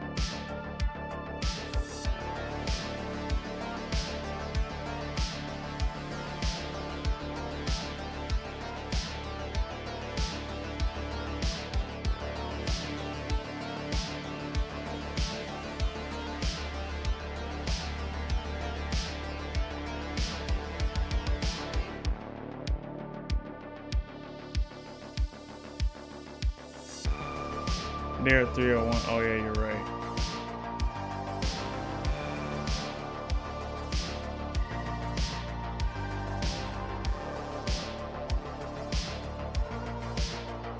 Installer/installer PHP. It just took me back to the login panel.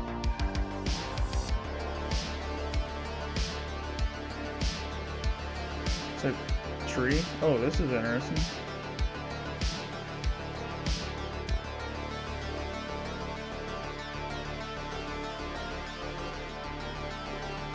Silverstripe tree control, version 0.1. I don't think this is information that we need though. This might be good information. I don't think so though. It's telling us to look for a TXT file. We'll keep that in our back pocket though. Let's try wizards.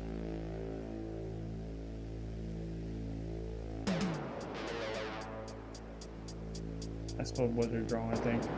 W-I-Z-A-R-D-S. W-I-Z-A-R-D-S. It's just not found. Why did it pop up here then? Shortcuts. Shortcuts. Nothing. Alright. CSRF, we found that earlier. CSRF. Nothing.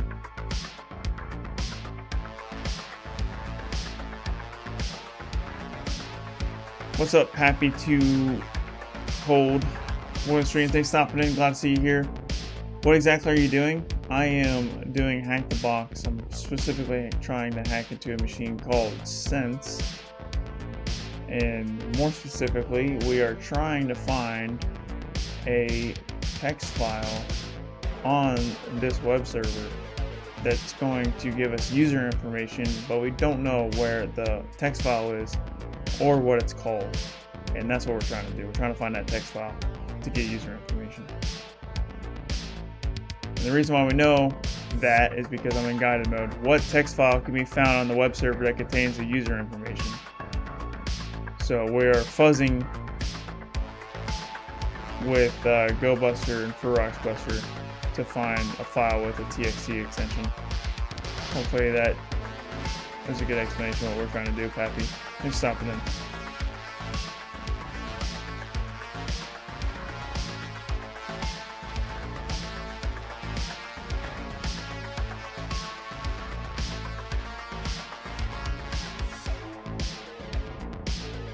Tree, widgets. Let's try widgets.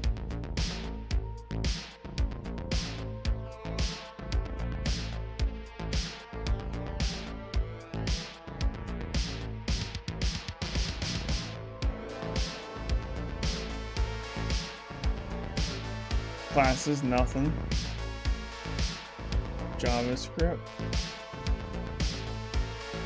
Hold on, we gotta take a time out. My cat needs a pet.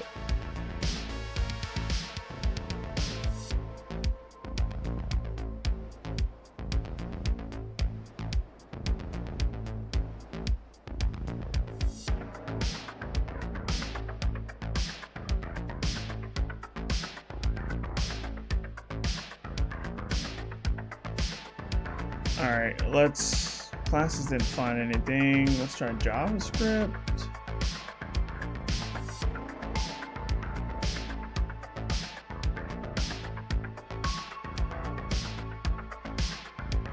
Man, I got nothing. Includes, let's try that.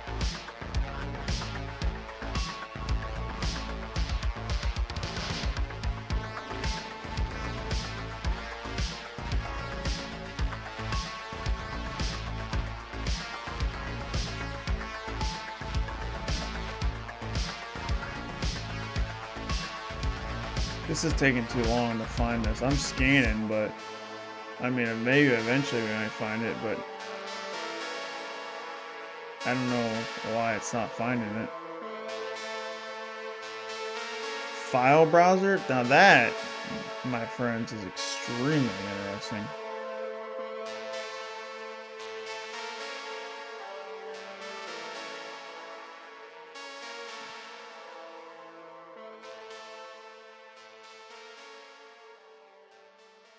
Nothing on file browser. And then what was this, 403? checkout.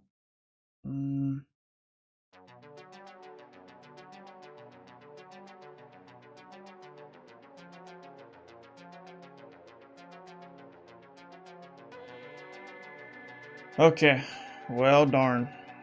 I think the way forward, guys, is to let's look at the write-up. This is taking too long. I think we're on the right track. We're doing the right stuff. It's just not finding it for some reason. Let's look at the write-up.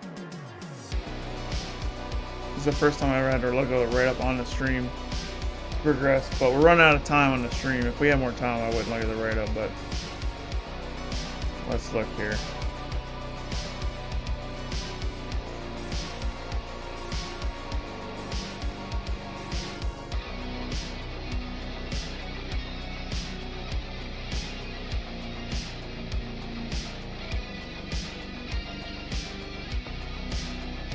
Finds a changelog.txt which states 2 of 3 vulnerabilities have been patched. It also finds a system user txt. Where? Where do you get system user txt? I don't understand where that comes from. Like, it would have been nice. This write-up's garbage. Like, what word list did you use, dude? You know what I mean? It doesn't make any sense. PF sense. That's why it's called sense. It doesn't make any sense.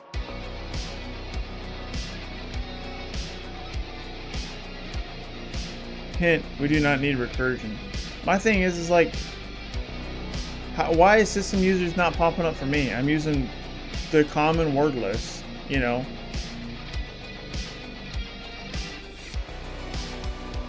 I never got a system user txt. You know what I mean?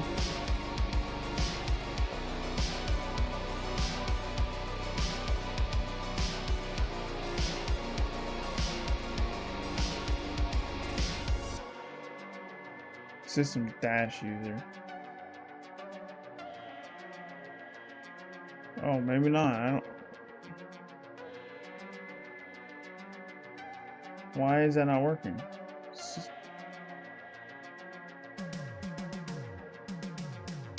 What do you mean? Directory structure. It's under installer. We do need recursion. It's an installer / system user.txt. No? What the heck?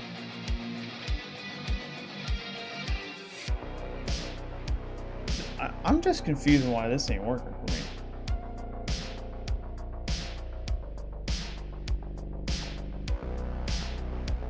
Installer / system user.txt.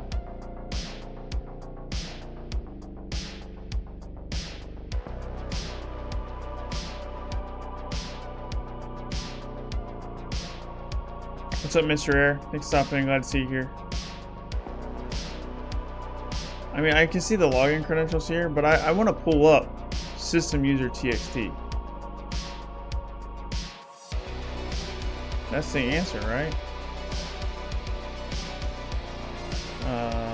Play machine.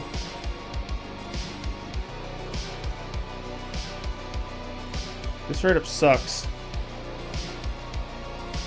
What? What TXT file can be found on the web server that contains user information? It's not system user txt. I literally got this from the write-up. How is this not accurate? Why is this not working? Why is this broken? This doesn't make any sense, dude. When you look at the write-up and even the write-up's not right, like, this machine's incredibly broken.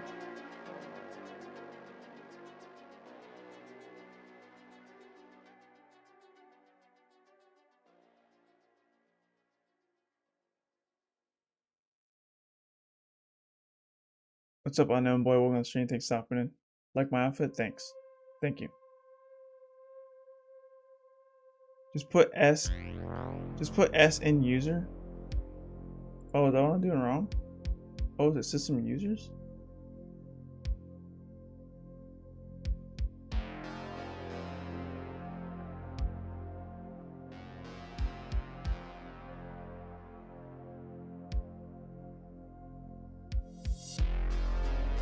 So it's system users. I'm complaining for no reason. Well, I'm not complaining for no reason because it says system users right here. It does say system users with an S. But here it says system users, so I feel like this typo really messed me up. So they typoed first. Makes sense. It's still a bad write-up. It should be system users in the write-up, not system user. But even then, can I get to system users now? There we go. Oh, nice. Row hit. Let's go back to. Let's go back over here.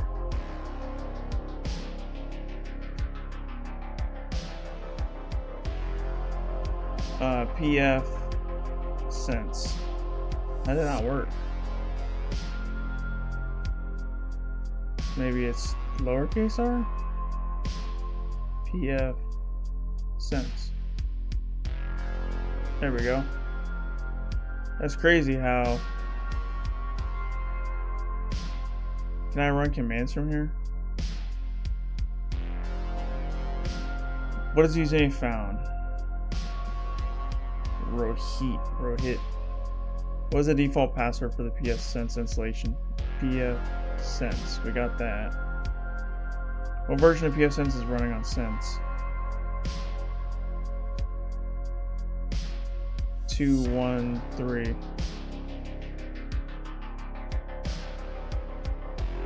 dash release. What 2016 CVE describes a command injection vulnerability in a PHP page on PSV? Okay, we gotta find a 2016 vulnerability here.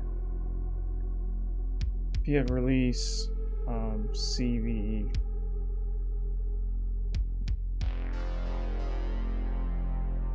(2016).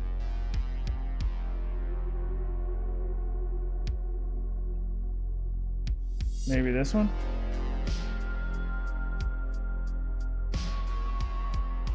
Nope.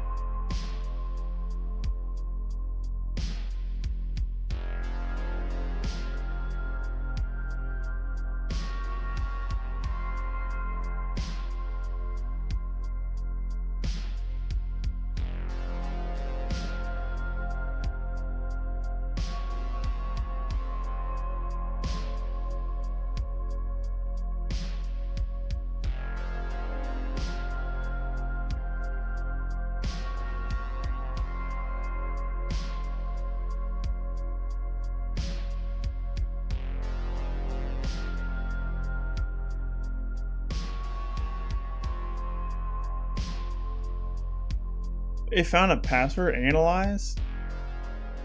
Did Hydra find a password? Hold up. No way. Let's duplicate this. Let's log out actually. How do I log out?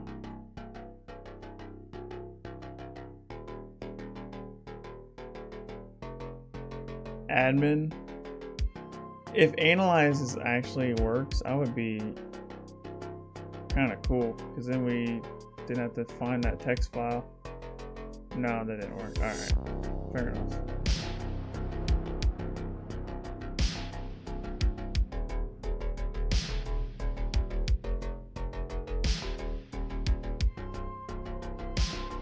How do I...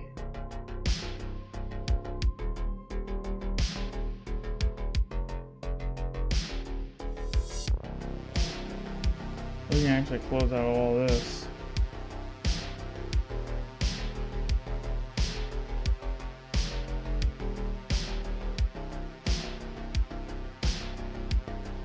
Close out Hydra.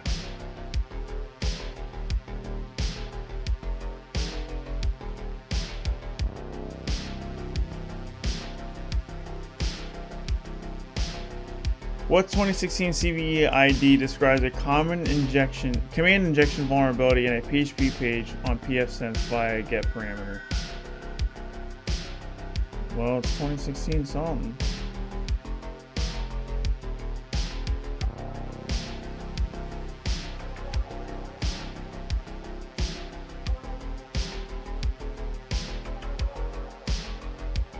PF since 2016 CV.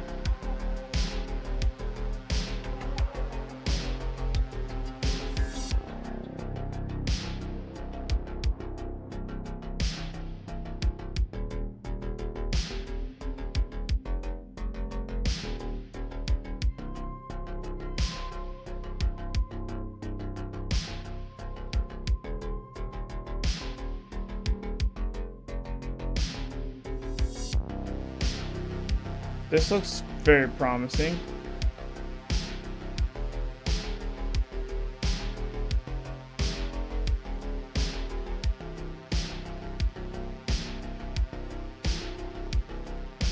Well, I wish I could select all that.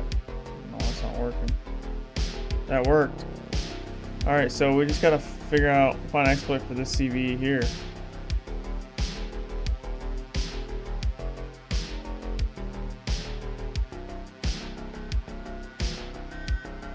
Oh my god, I did not mean to close Metasploit.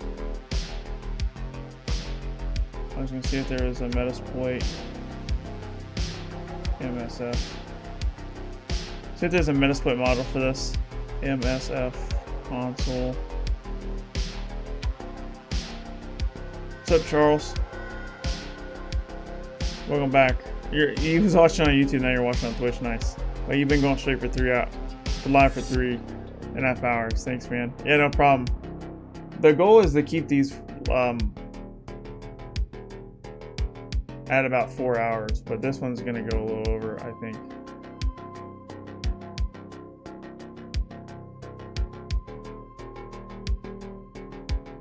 Which is why we got the... Okay, that makes sense. So we'll just use 0. So it looks like there's a Metasploit model for this. So we'll use 0. Options. Set username to... I don't know what the heck that guy's username again was.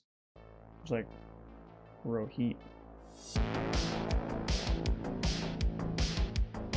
Set our host to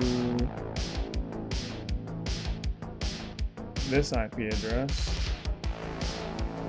Set lhost to my IP address, which is 10.10.16.25, and just make sure everything took. Rohit did. Looks good to me. Let's go ahead and run it and see what happens.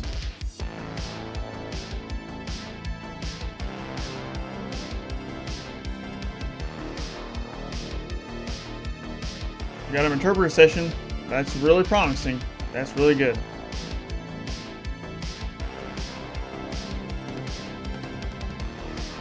Guys, I don't know how to use FreeBSD. Like, I have never used, or OpenBSD, whatever this operating system is. I'm already root.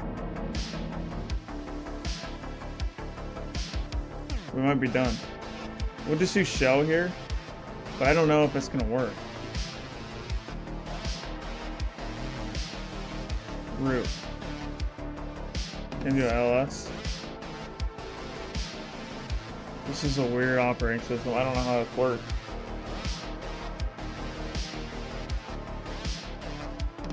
Current working directory.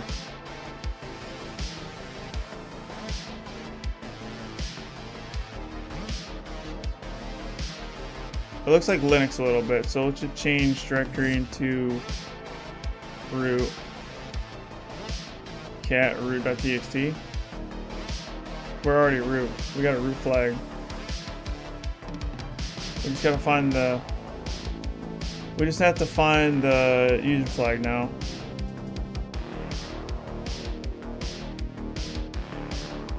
Did that work? Submit the rating. Man, this was, I would say... Man, I feel like that's a medium rating. I don't know. It's a little hard.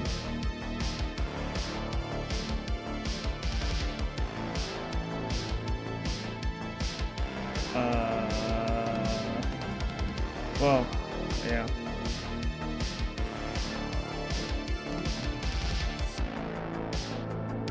change directory /home. We want to do change directory. Oh, we'll just do cat row heat /user.txt. There we go. There's a user flag there.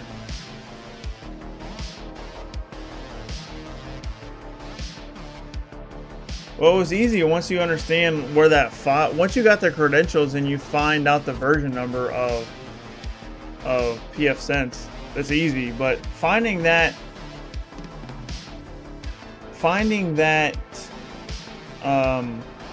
text file, that was the hardest part. Once you find that, it's game over, because we had credentials. We logged into the machine, or not the machine, but we logged into the panel, got to the pfSense dashboard, and all we needed was this release, and then we could figure out, hey, there's a vulnerability here. And there was a Metasploit module for it. It was easy peasy, and straight to root. So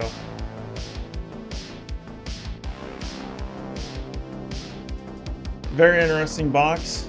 It was yeah, I said overall I would say it was very easy, minus the fact that the txt file was hard to find. So I'll give it, you know, a very easy on the user flag. So there we go, baby. We did it. We did it. That is the box, and we did it in under 4 hours. So nice. Or we did 2 boxes in under 2 hours, but I had to use the write-up, dude. I could not find system users.txt without the write-up. I don't know how to find that. Well, I wish this write-up would say what word list they used. Does it say? It doesn't say what word list they used. That's the problem with this write-up, because I don't know how to get better. Like, what word list was the correct choice here? You know what I mean?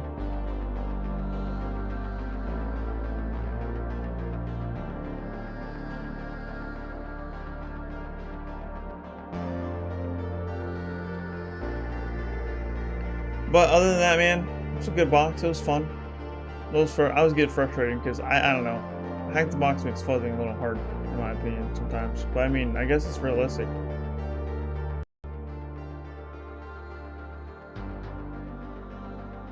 Alright, my headphones actually just died. This is why I only do 4-hour streams, because my AirPods can't last 4 hours. Hopefully you guys don't hear too much music differently. But yeah, man.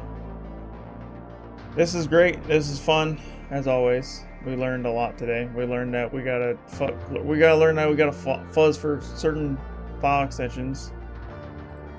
It was a big lesson learned, and we learned how to exploit shellshock today.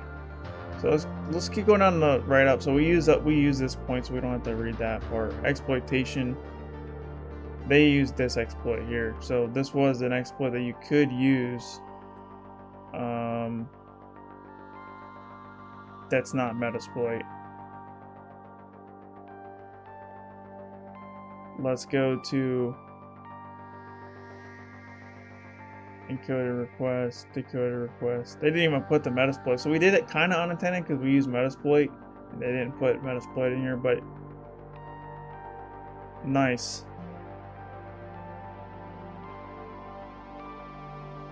Pretty easy once you figure out where that text file is. But that's the hard part. Like I said, I wish I knew what word list they used. Unfortunately, they did not give us that information. But fuzzing is key, man. Enumeration is key, as always. Every week we find that out. We keep relearning it. Alright guys, thanks for watching. Thanks for hanging out. You guys are amazing. Hopefully you guys learned something today. I definitely did. And yeah, we'll be streaming next week at the same time. 9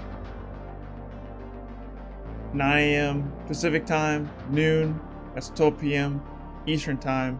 Once again, every Sunday, noon Eastern time, 9 a.m. Pacific time, and we will be streaming another Hack the Box machine. We'll stick with the easy machines until we put on all the easy machines, and then we'll move on to medium once we get all the easies done.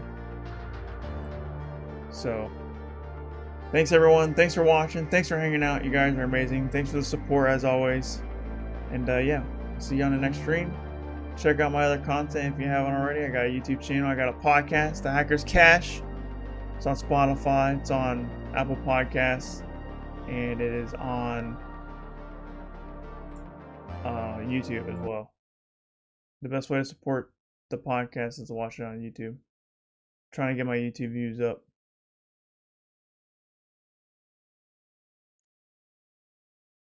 What's up, Mr. Rare? Thanks for stopping in. Glad to see you here. Keep it up. Thank you. Thanks for the support, guys. You guys are awesome. I'll see you on the next stream. Till then, peace out. Take care. Have a good one. Kyser out.